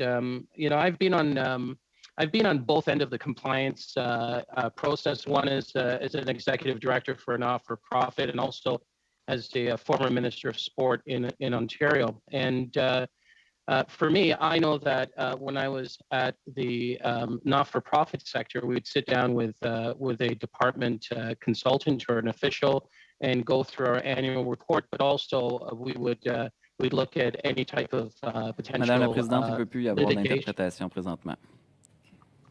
Too fast for sorry, interpretation? May we suspend for a sec, please? C'est pas juste une question. Oui.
Merci, Madame la Thank Présidente.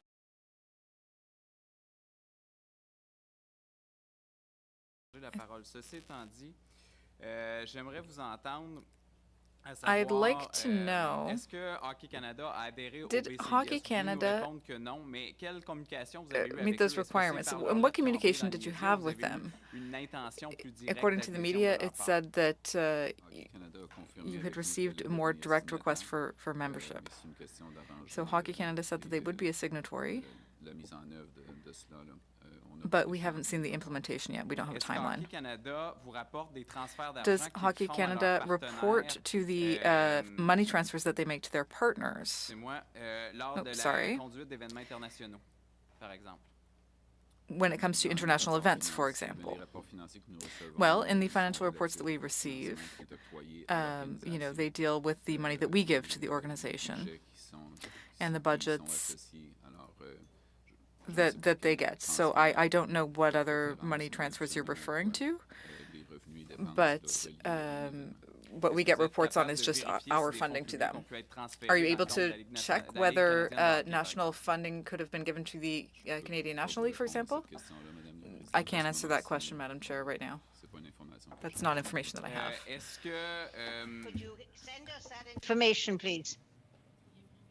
C'est noté, Madame la Présidente. Yes, I'll make a note of that, Madam Chair. Est-ce que vous pouvez nous en dire davantage sur le Can you mandat tell us de more Madame about Mulligan, à Ms. savoir, Mulligan's est-ce qu'elle est habilitée mandate? à pouvoir commenter Does she les have the événements qui ont power été to rapportés, comment par on courriel, dont a nommé mon collègue some of the events mentioned in the email that my Conservative colleague mentioned? Well, the role of the main program director, as I said, is to ensure that the requirements are being met. She received that communication from Hockey Canada, and that's all the information that she would have about what happened. So she received that in June 2018. What measures did you put in place when you found out about the event? What action did you take? You mean in 2018? No, in 2022. Well, when we became aware, we immediately wanted to know whether public funds had been used. So that started the financial audit, which is, of course, one of the minister's responsibilities. So we took action immediately to find out whether any public funds had been used in the settlement of that case. Now, other irregularities were mentioned in the media recently, notably in the case of Gymnastics Canada, your department chose to suspend their funding while there was an investigation. Is that going to be your new way of doing things? Is this what we should expect in the future if there are other allegations from other sports organizations?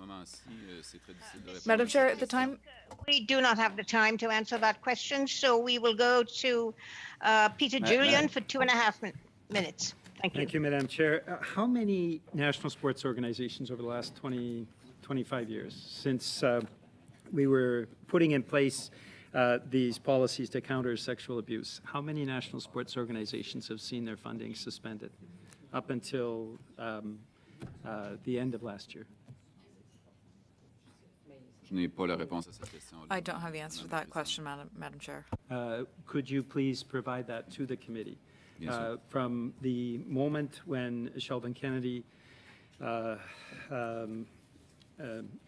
sadly shared his experience, and these policies were supposed to be put into place to protect victims and to stop them being further victims, it would be useful for this committee to know how many times Sports Canada has actually stepped up and said to an organization, you are not meeting your obligations. We are certainly hearing from organizations, more than almost a dozen different sports where we've, CBC has reported, people have raised concerns about sexual abuse.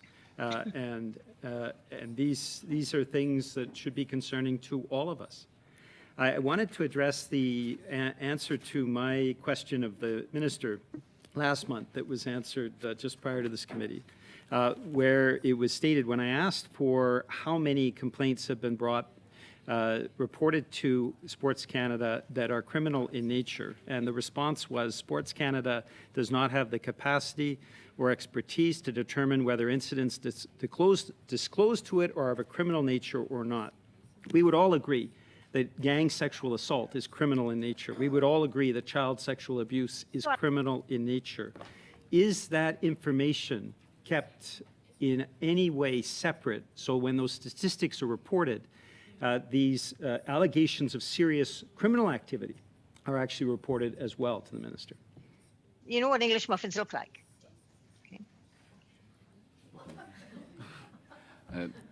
Madame la Présidente, l'information que nous Madam Chair, dans le répertoire, si the information that we put in the database, you know, it would mention whether the police were involved or not, but it's not up to Sport Canada to determine whether it's of a criminal nature or not. What is a criminal activity or not? And what I'm understanding is that there isn't, and unless a police report is filed, there is no distinction made, and I find that unfortunate. We've been functioning on an honor system, I think, with sports organizations, and it's not working, and things need to change.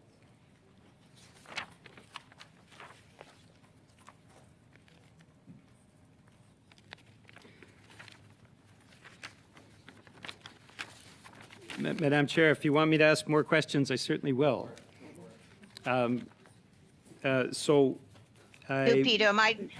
Peter, I'm sorry, but my unmute button doesn't seem to work when I press it, so it's now working.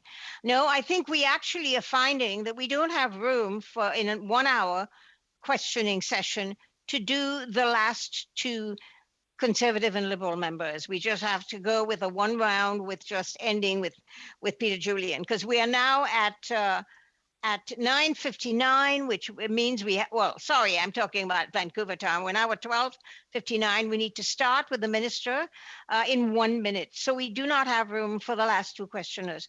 And so maybe we might note that we cannot do this in a 1 hour session. We don't have time for doing this. So you may want to decide who's going to ask questions amongst you when we get into the ministers. Thank you very much to the officials from Sports Canada for coming in today and answering our questions. And I'm going to suspend the meeting until we begin with the last hour, which is with Minister St-Onge and her officials. Thank you.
Madam Chair, members of the committee, good morning. I'd like to start by recognizing the athletes and advocates for safety in sports who are with us today. A little over a month ago, I appeared before this committee to tell you about my deep indignation and to help shed light on this sordid story. What was revealed on May 26th was not only shocking, but it was also symptomatic of a deeper social problem. I'm speaking here about the culture of silence and the banalization of sexual violence against women. Today, I am still angry. I share the anger of Canadian families who want to see accountability from Hockey Canada, who want to see things change for good. However, our level of trust in Hockey Canada is extremely low now. Since they appeared on June 20th, troubling news has been revealed. Allegations surrounding another allegation of rape from 2003 and the existence of funds dedicated to managing sexual assault cases.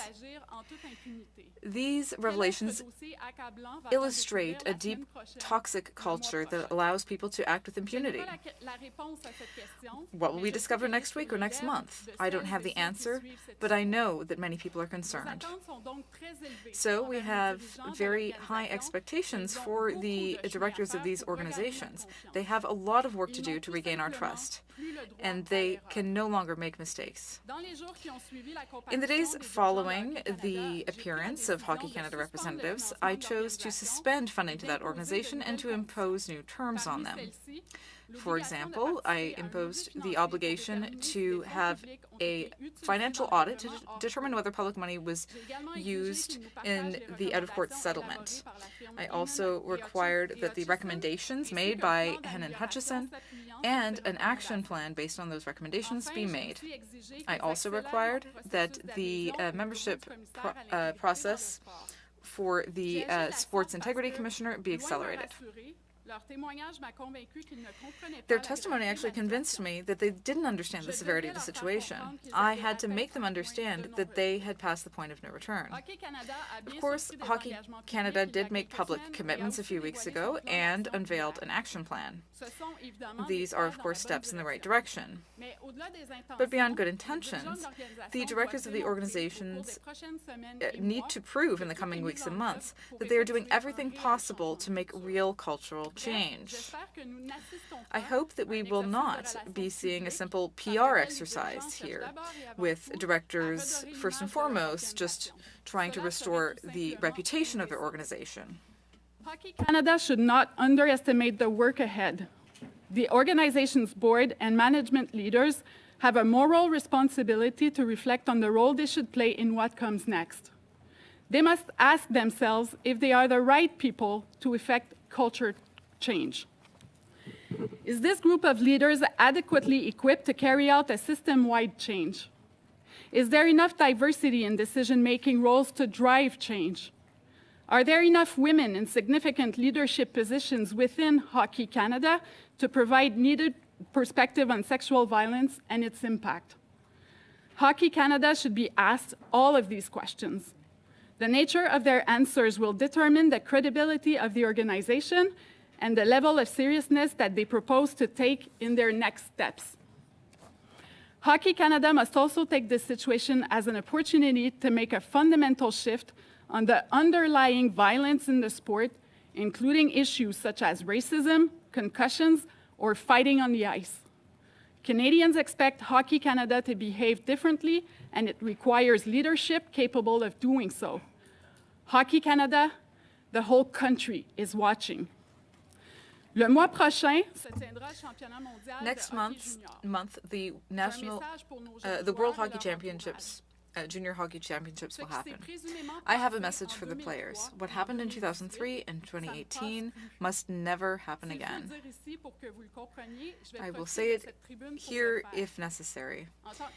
As Minister of Sport, I encourage you to aim for excellence, not only on the ice, but off the ice as well. Young players from all over the country will be watching and looking to you as their inspiration in the game.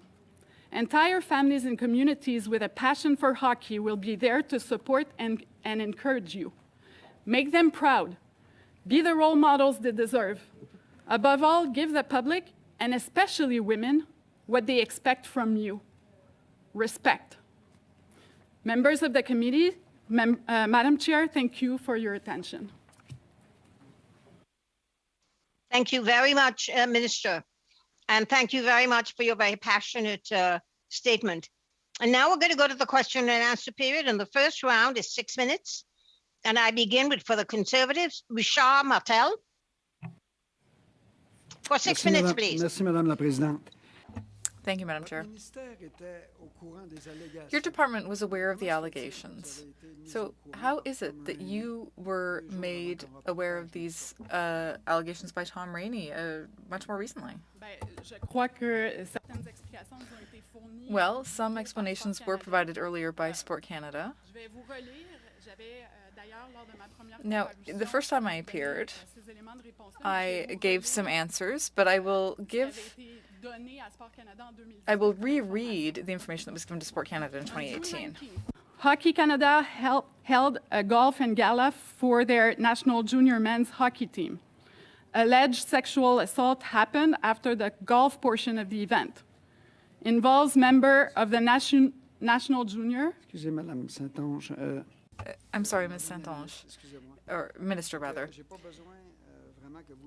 I don't need you to reread all of this. I just wanted to say that I was surprised that your department didn't inform you. If your department was aware of the allegations of sexual assault from June 2018, and the department knew that there was a cultural change that needed to happen, how is it, first of all, that there's still no program within your department to deal with this situation? Well, I think it's not correct to say that there is no program to deal with the situation. Before our government, and before the work of my predecessors, including Christy Duncan, who in 2018 created a new code of conduct with partners that organizations now use, and which the new Sports Integrity Commissioner is also going to use to make evaluations of culture in sport and to evaluate complaints. You know, my government did a lot since 2018. Now, there's still a lot of work to do. I've already said that in the coming year, I'm going to review the financial funding system as a whole. So we'll have to tighten up the conditions for getting federal funding. We want to have the best possible governance models, the best transparency, and of course we need to have people be members of this Sports Integrity Commission. So these are new steps that have been taken. There's already verification of the Code of Conduct by your department. I know that Hockey Canada got funding even after there had been things disclosed. So are there any verifications made? You've said that the programs are more robust, that there was this new code of conduct set up by Ms. Duncan, and yet people continued to get funding anyway. Sport Canada is not a regulatory agency, nor does it have any investigative authority. So from the moment where, you know, our relationship with sports organization is primarily a funding one. We distribute funding to them, federal funding, and it is through these funding agreements that we are able to impose conditions. But Sports Canada doesn't have a mandate to investigate cases that may be revealed or disclosed to it. What Sport Canada does is it ensures that that provisions are in place within organizations. So independent mechanisms that allow for investigations to happen. One of the things that athletes told us about these mechanisms is that they thought that these mechanisms were not independent enough. In fact, often the independent organizations hired are paid by the organization. So that's why we created this office for sports integrity. We set aside $16 million to fund it so that we could have a truly independent mechanism that athletes could turn to if they have a complaint, and so that it can be independently managed and there can be investigations and sanctions and recommendations made. There's been a lot of talk about cultural change recent years. So I want to know, how can you explain that the Prime Minister's office didn't make this a priority in your mandate letter? It's part of my mandate letter to work on safe sports. And in light of all of the allegations and stories that I've heard, you know, every day since I received my mandate letter, I've worked to strengthen safety in sports, to listen to athletes, to make sure their voices are heard, to talk to all of the stakeholders within athletics, and to develop new, stronger mechanisms. That's why I'll say again that I announced that we were going to review the entire funding mechanism and to tighten up the requirements on sports organizations to ensure that the safety and health of athletes is always the #1 priority. Talking about culture change in Hockey Canada, do you think it will also be necessary to have a culture change within Sport Canada? Because, you know, officials never informed you of the situation, and no one really took action on this file until it was public information. I knew when I came to office that there was a crisis and that we need everyone within the sports world to make the necessary changes to ensure that athletes' health and safety is a priority. Now, that includes the way things are done at Sport Canada. At Sport Canada, we're going to strengthen the ability to conduct audits and to make sure that sporting organizations are actually meeting the requirements we've set out. We're going to work with experts. You know, on June 12th, I announced a series of actions that we're taking, including having a committee of athletes at Sport Canada to get their advice, to hear about their experiences, and to get expert advice to help guide us about the best way to make sure those requirements. Thank you, Minister. If you can hold that thought and expand on it at the next question, we're run out of time for this questioner. So second questioner is the Liberals, and it's Lisa Hepner. Lisa, for 6 minutes. Thank you, Chair, and thank you through you to the Minister for being here to answer our questions today. One of the things that was revealed through the media in the time since your last appearance before this committee is the idea that Hockey Canada had a fund for uninsurable emergencies, and through the media we learned that if Hockey Canada didn't want to put a sexual assault allegation through their insurance, then they could use this fund. And I'm wondering what your reaction was to that news and what you make of that practice. Well, I share the parents' indignation. You know, there are enrollment fees that went to pay for that, so that's something I learned. I learned that through the media. I think that Hockey Canada has an obligation to be transparent to the people who are giving them money, whether that's the parents of, children who play hockey, or sponsors, or the Canadian public through federal funding. So that's why I also asked for a financial audit to make sure that no public funding went to cover up this affair. Thank you.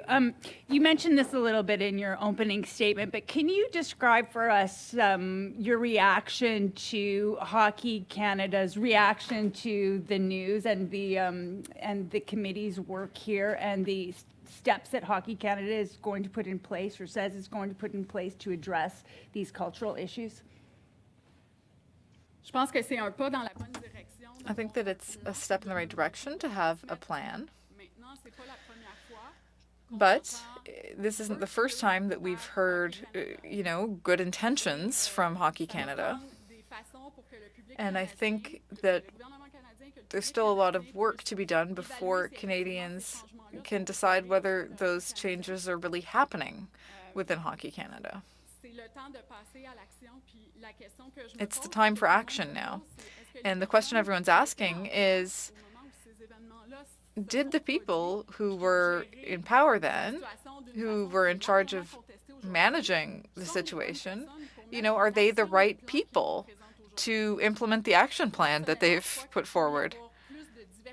Personally, I think we need more diversity around the decision-making table if we really want to see changes made at Hockey Canada. And can you clarify, I mean, as soon as you learned of the allegations, you froze the funding to Hockey Canada. I'm wondering what other power you have as minister to act against allegations of wrongdoing. What sort of levers can you pull to take action?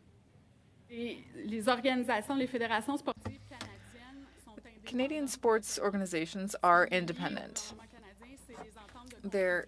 The way they're linked to the federal government is through these funding agreements. So I intend to use my leadership to call for change. And I intend to use these funding agreements to strengthen the conditions imposed on sports organizations that receive federal funding.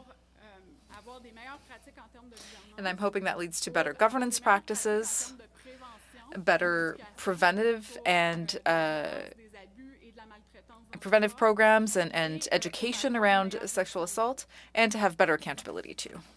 Since the Hockey Canada allegations have come out, you've also heard from other sports organizations.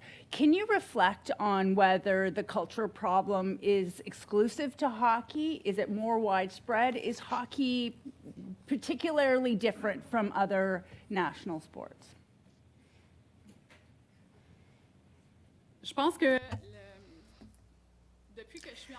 I think that since I came to office, there have been at least 8 letters from different sports organizations that have been addressed to me that have to do with sexual abuse, mistreatment,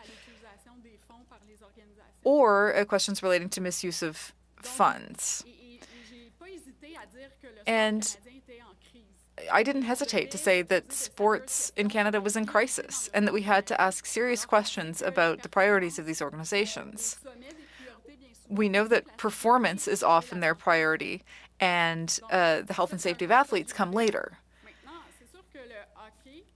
So that was the observation that I made.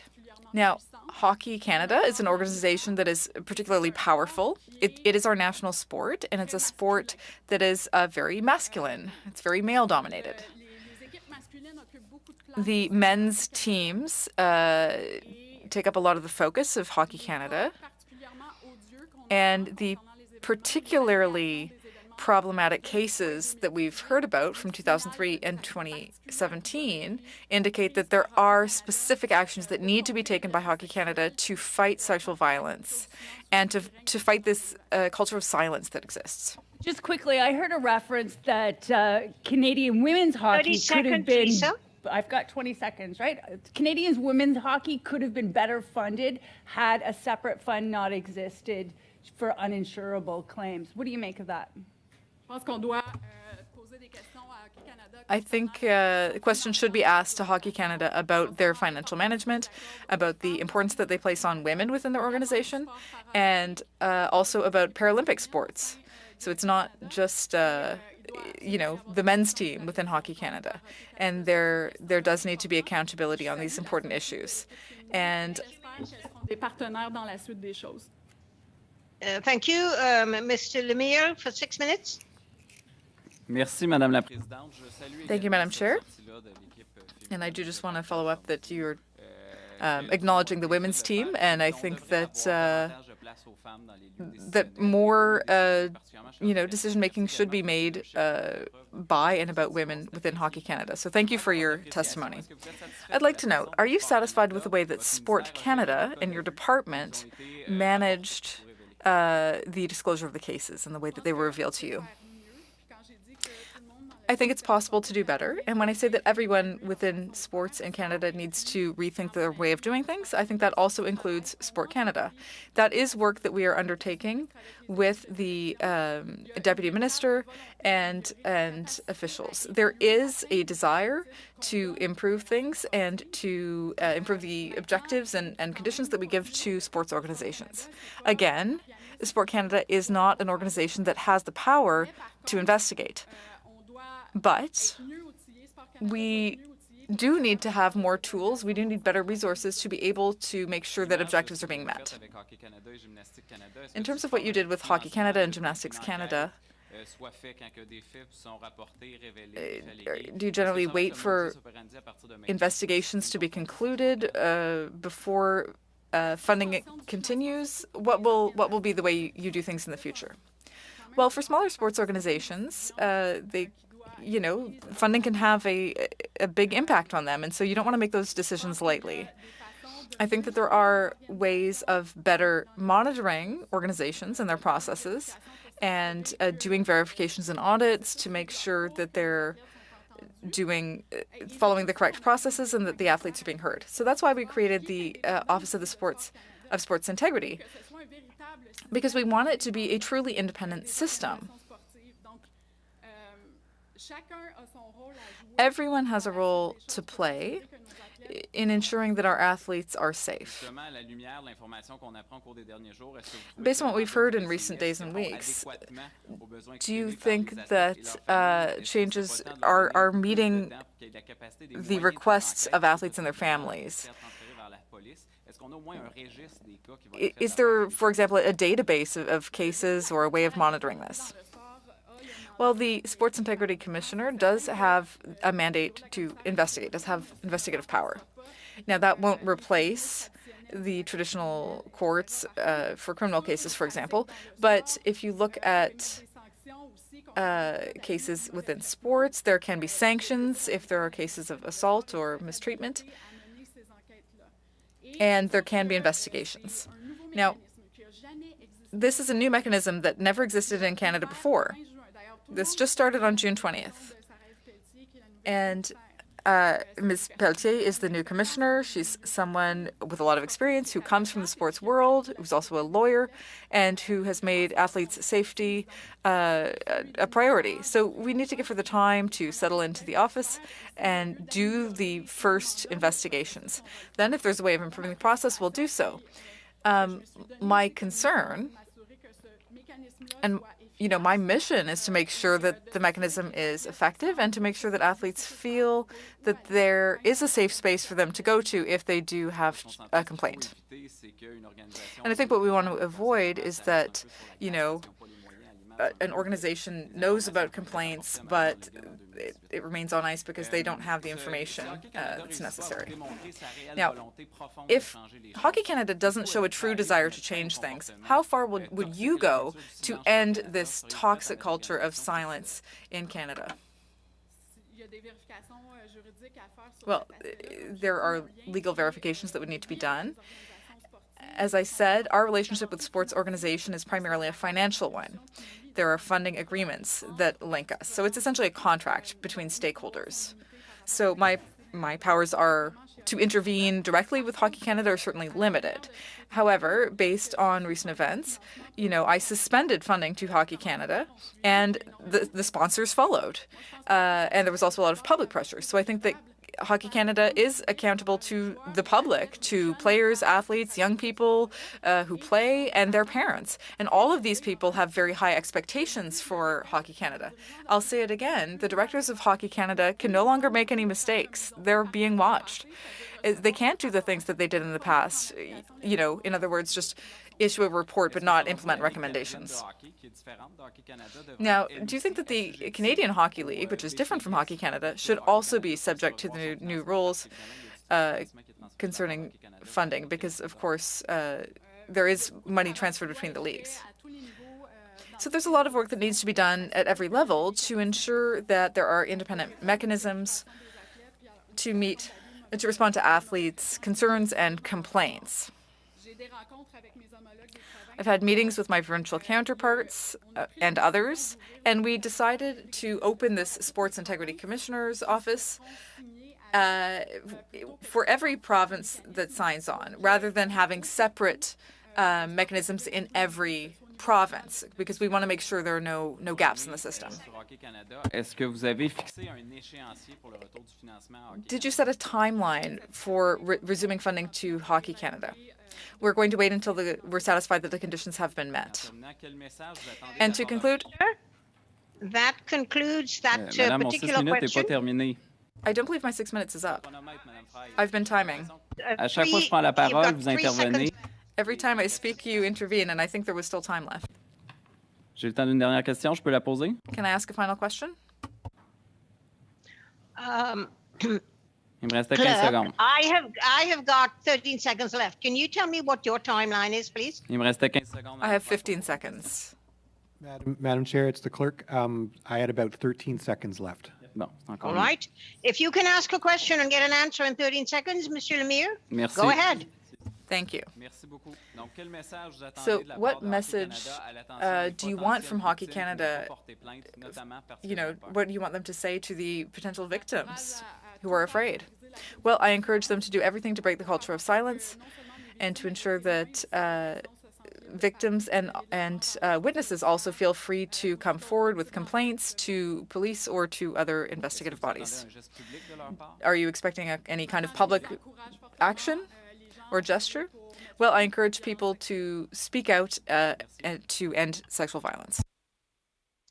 Thank you very much. That's the end of the round, Mr. Lemire, and I will now go to Mr. Julian for 6 minutes, please. Merci, Madame la Présidente. Thank you, Minister, and thank you for your testimony. I think it was very sincere. I know that you approach these issues with a lot of sincerity, but it takes more than that to end the crisis.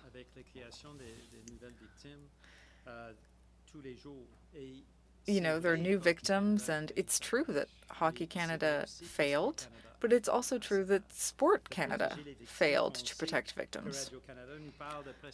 Radio-Canada talked about a dozen different sports, you know, hockey, but also soccer, gymnastics, wrestling, track and field, and many more. The reality is that there's a crisis, and there are new victims of sexual assault coming forward.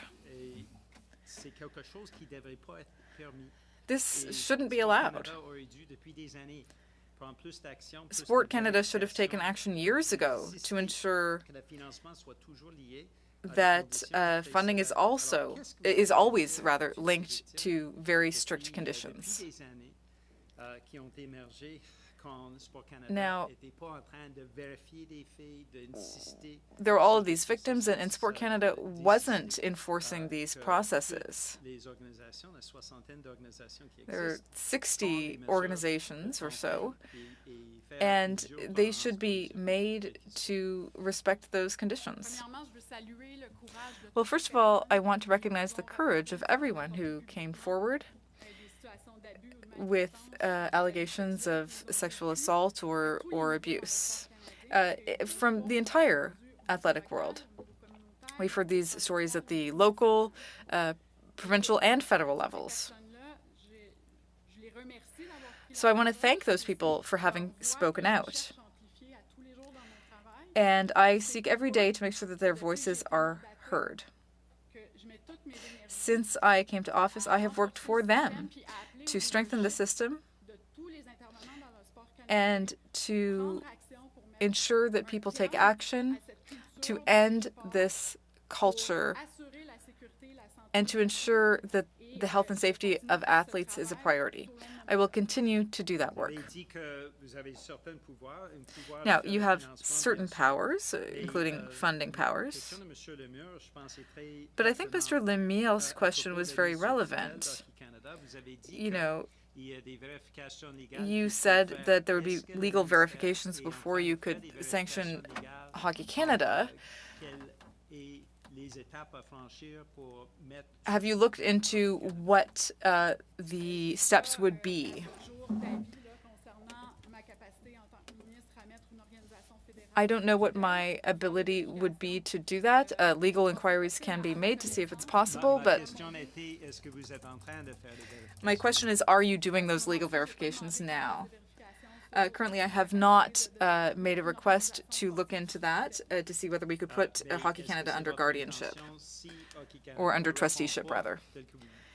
And, well, if Hockey Canada does not respond with transparency and accountability as you've requested, is it your intention to look into whether it would be legally possible to put Hockey Canada under trusteeship? I would be willing to use all of the tools at my disposition to change the culture at Hockey Canada. So if we're not satisfied, and you know, I want to thank the committee for doing this study. The work that you're doing is extremely important, and I will use all the tools at my disposal to end this culture at Hockey Canada and elsewhere. Thank you. We spoke earlier with officials from your department about fighting harassment. This is something that came out of the sad case of Sheldon Kennedy. You know, for the last 25 years, sports organizations have been supposed to have independent officers to fight harassment, so that if there are cases of abuse, there can be complaints made. Today, we learned that there was never any verification by the department of these processes. Is it your intention now to verify the processes of all organizations and the information provided by all of these organizations, so that this is no longer working on an honor system, but working on facts? You know, so that you can say, if you don't know what we expect, you won't get funding. That's part of the discussions that we're currently having with the directors to see how we can strengthen Sport Canada's powers to be able to do those, to do that monitoring. Now, there are new ways of doing those verifications now.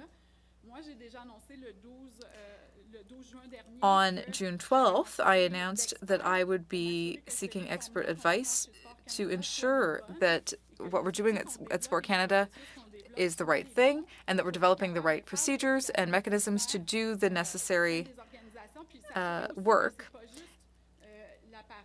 and to ensure that this doesn't just work on the honor system.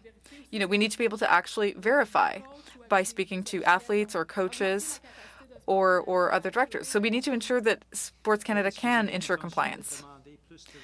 Do you intend to ask for more resources at the same time? Because the work that you're talking about doing is very important, but it would take more resources. Out of time?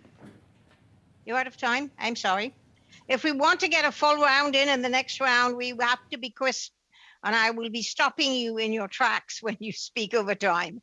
Okay, so we're going to go to the second round, which is a 5-minute round, and we begin with Kevin Waugh for the Conservatives. Thank you, Madam Chair. I'm going to share it with Mr. Bartel. But first, Minister, you talked about Hockey Canada. I'm going to give you this. I think Sports Canada has to share the blame. The person to the right of you knew what happened June 26, 2018, and did nothing. You can point fingers to Hockey Canada all you wish. I'm pointing fingers at Sport Canada. They could have stopped this. Yes, you pulled the funding in 2022 in June. I think the person to the right of you should have directed the minister in 2018 to do something, and wasn't done. Sport Canada needs to own this as much as Hockey Canada, as much as gymnastics. Canadians are looking for leadership from Sports Canada. And quite frankly, from that memo that I wrote, or that I read, from Glenn McCurdy to his staff of Hockey Canada, they haven't seen any leadership from Sport Canada. I want you to comment on that. Well, Les informations que Sport Canada a reçues en 2017. The information that Sport Canada received in 2018 were that there were an allegation of a sexual nature, but we didn't have the details that came out in the media later. The nature of the allegations and the nature of these events, you know, Sport Canada did not know the scope of what happened in 2018. Les informations qui ont été transmises sont minimales. We got minimal information. Now, Sport Canada doesn't have the power to investigate, and especially not with criminal allegations. Sport Canada had been assured that the police was investigating into those allegations. So the interim report from Henein Hutchison, have you seen the report? Because that is one of the conditions Sport Canada has. They need to see that interim report that was never so-called finished. Have you seen it? Because that's part of Hockey Canada's checkbox, if I can say, to get their funding back. Have you seen the interim report? Non. No. I haven't seen the interim report.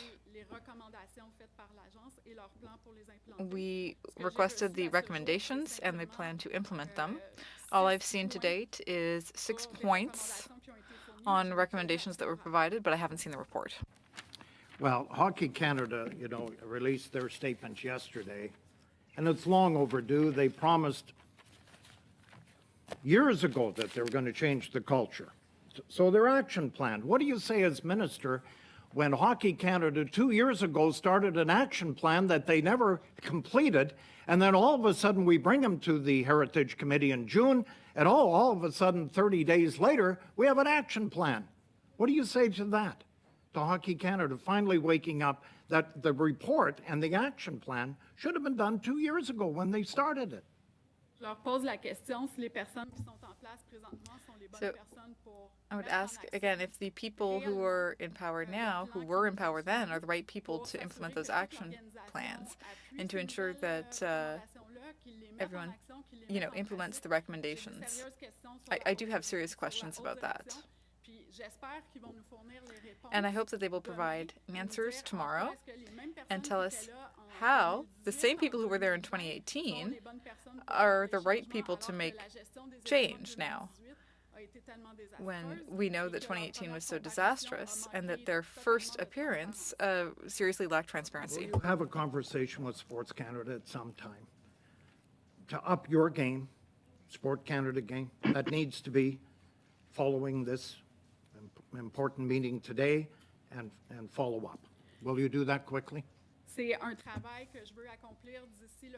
That is something that I want to get done before the next financial cycle. So by April 2023, I want to make sure that all of those funding agreements have been reviewed, that Sport Canada has the power to do the necessary verifications to make sure that organizations are meeting the requirements and that safety of athletes is protected. 25 seconds. Go ahead. Thank you. 26 seconds. 25 secondes. Ben encore, vous l'avez mentionné avec Hockey Canada. Well, you said this with Hockey Canada, but I can't understand how you can trust the directors of Hockey Canada given what we've learned recently. So I want to know, would you be ready to do a big cleanup? Well, I never said I didn't trust them. If you had the opportunity to clean things up in Hockey Canada, would you take it? I call on the directors of Hockey Canada to do what they need to do to improve the culture within their leadership and on their board, to ensure that the voices of women are clearly heard around the decision-making table and that the culture changes.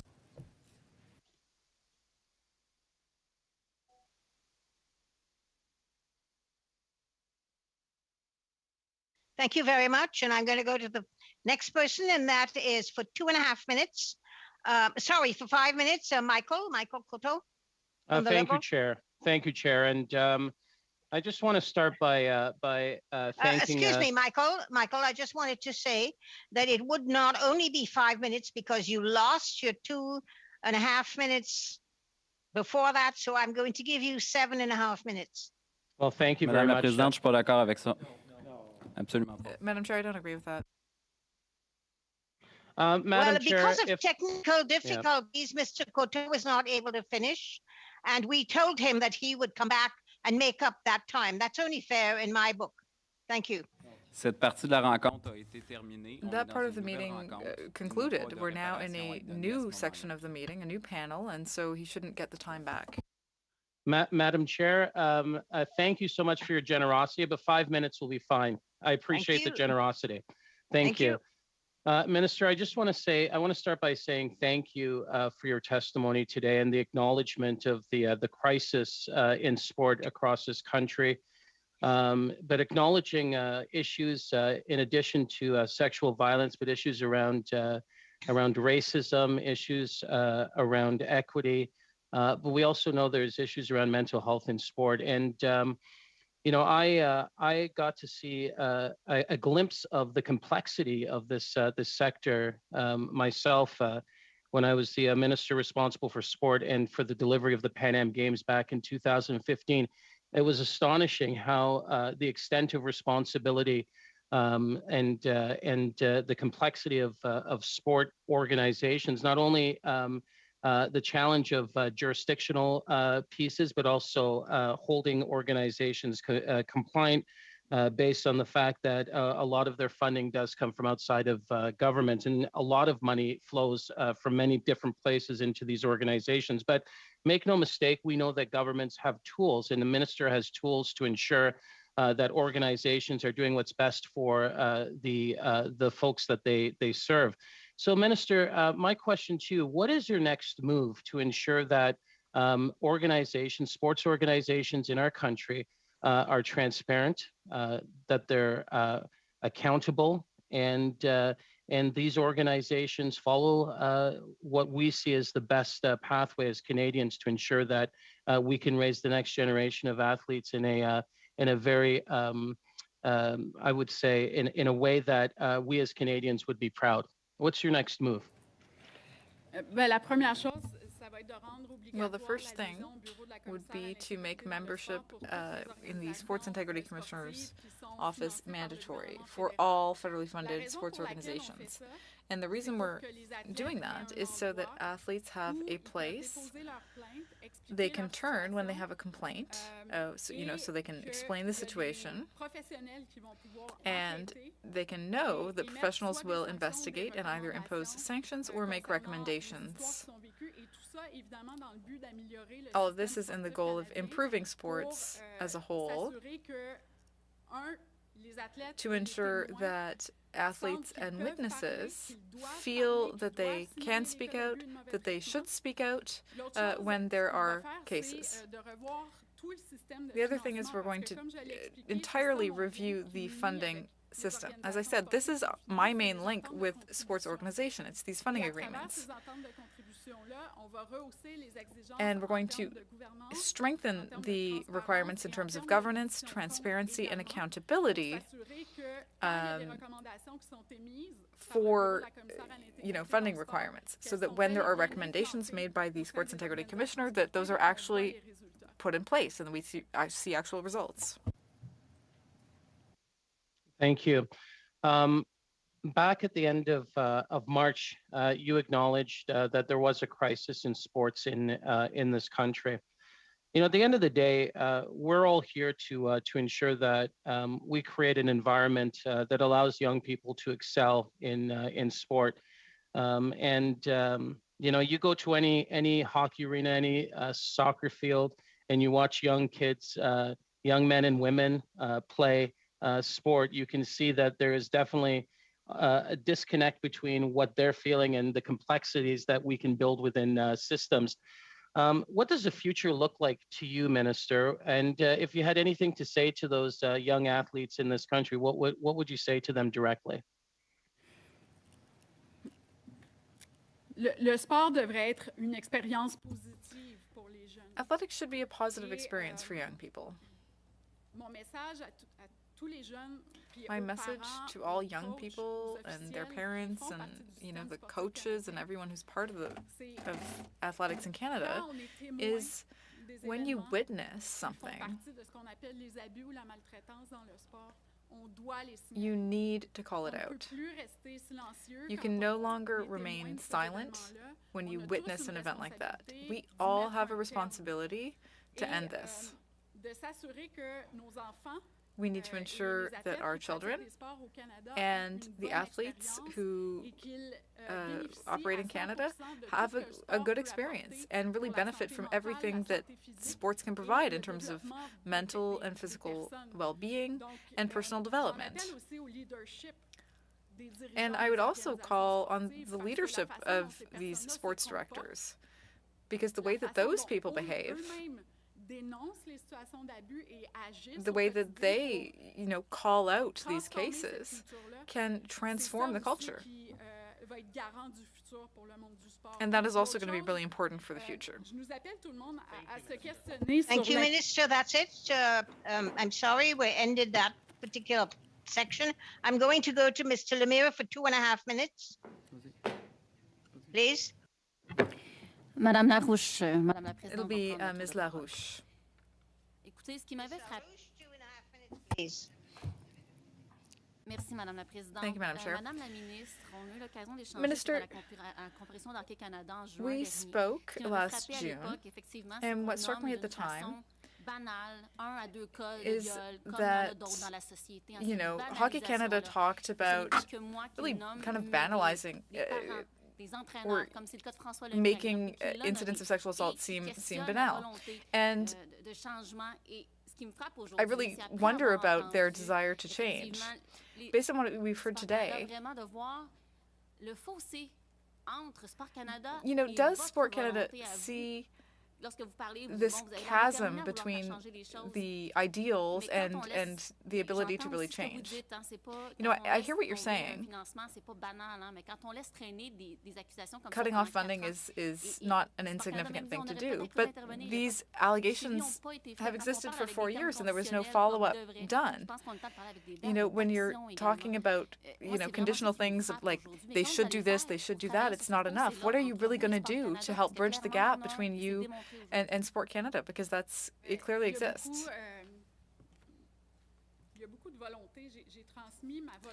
Well, I spoke to Sport Canada officials about my desire to change the culture in sports and to give Sport Canada more power to be able to evaluate and follow up on these cases. Currently, Sport Canada does not have the ability to do that follow-up. So we need to give Sport Canada the resources to be able to do so. This is work that's being undertaken with the Deputy Minister. But, Sport Canada should have followed up. They could have done verifications. They could have asked, how the investigation was going. They could have followed things more closely. They didn't know all the details of the allegations, but they knew that allegations had been made, so they could have done this.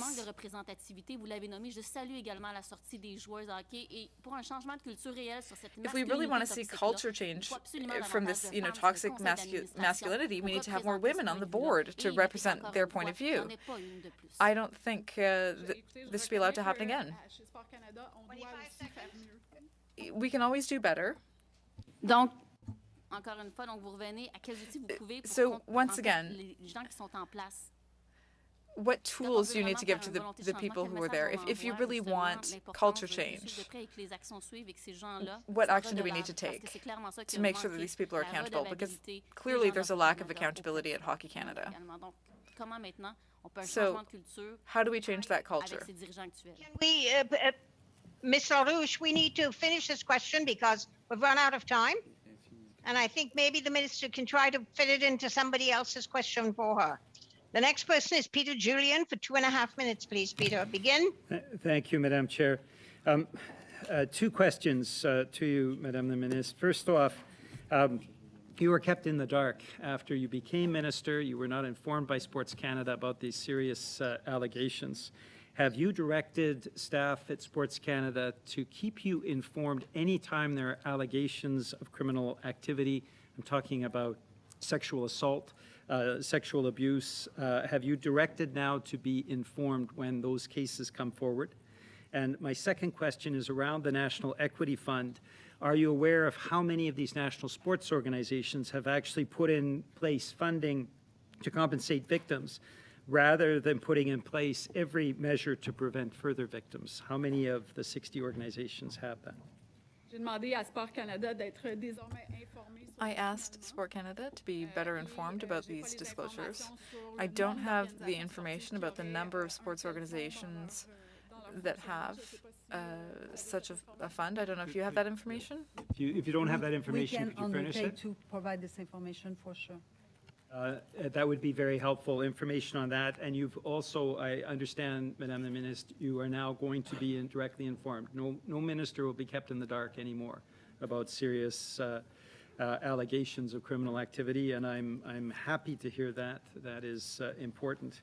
I think it's fair to say victims have been let down. They've been let down by Sports Canada over the course of the last, I would suggest, the last few years, certainly, potentially the last couple of decades.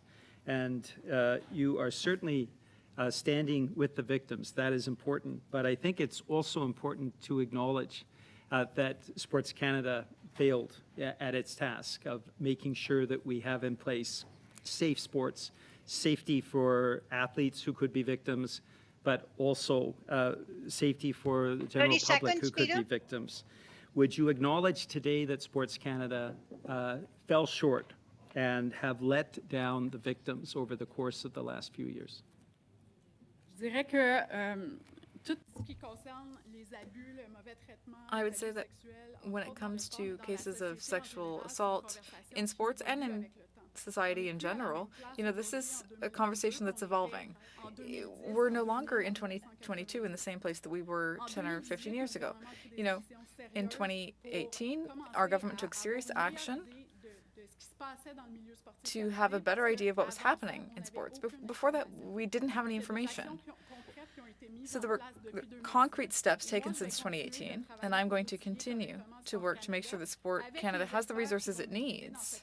Thank you, Minister. We're out of time. Now, I would like the committee to know that we have 5 minutes left in this hour, and that we could split it to the Conservative and Liberals at 2.5, 2.5, if you wish, or we could end the meeting now. I would like to see anybody who does not wish to go 2.5, 2.5, please raise your hand. All right, so then I will go to next for 2.5 minutes to John Nader. Thank you, Madam Chair. I want to follow up exactly where Mr. Julian left off, and it's the concept of accountability. I was exceptionally upset with Hockey Canada that no one took account. There was no accountability measures in place, but I'm equally upset that there hasn't been the same accountability with Sport Canada. The person to your right knew of these allegations 4 years ago, just 2 weeks after then Minister Kirsty Duncan made a major announcement about safe sport. But he didn't even see fit to ensure that the minister who just 2 weeks earlier had made this major announcement was informed of these very serious allegations. He spent 4 years in possession of this information and did not inform the minister's office and did not follow up. You made mention that you're not sure that the current leadership at Hockey Canada is the right individuals to carry on. But I question you, do you think the person sitting next to you is the right person to be leading change within Sport Canada when we have seen his failure and his organization's failure to follow up on these allegations? Where is the accountability within Sport Canada? Have you spoken to Sport Canada officials, specifically Mr. Ruest, to say that what he did for the past 4 years was not acceptable and that you expect more from that organization? I would say that Sport Canada doesn't have the ability to investigate or to regulate. And cases like the one we heard about in 2018 from Hockey Canada, you know, need to be dealt with before the courts. I recognize that Sport Canada needs more tools to ensure that we can do that monitoring and we can ensure accountability from sports organizations. So yes, there is room for improvement, just as there is elsewhere, but we do have new tools now and new procedures. And Sport Canada did what it was supposed to do, which is to take note of the cases, but it didn't have the capacity to do anything about those cases. Themselves to investigate. You just mentioned they took note. They took note and wrote down a piece of paper, and nothing more happened with that.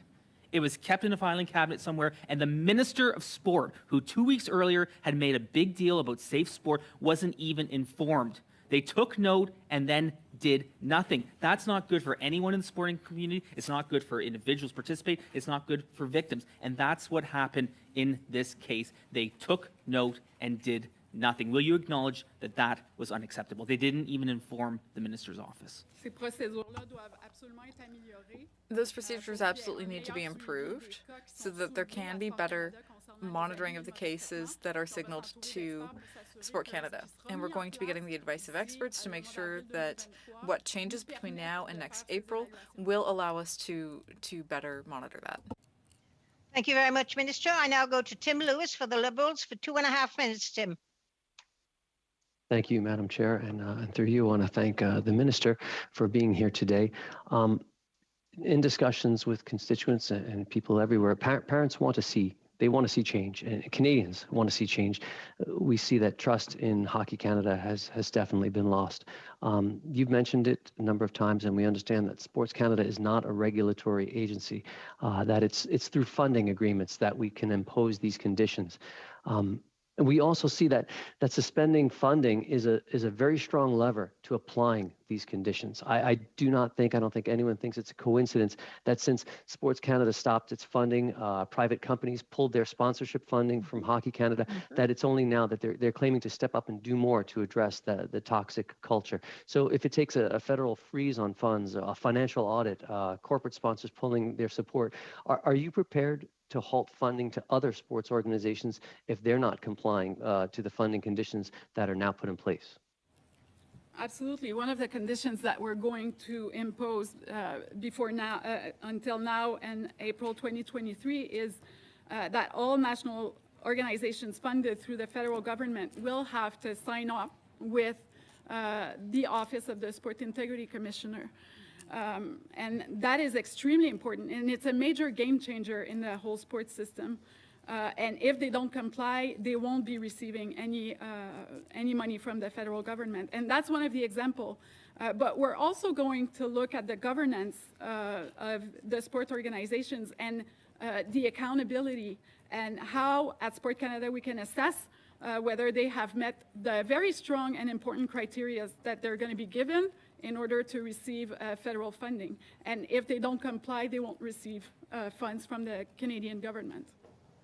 A very limited time, Minister. Maybe in closing, what would you say to encourage the bravery, the courage of someone who has felt abuse to come forward, and that their voice will be heard?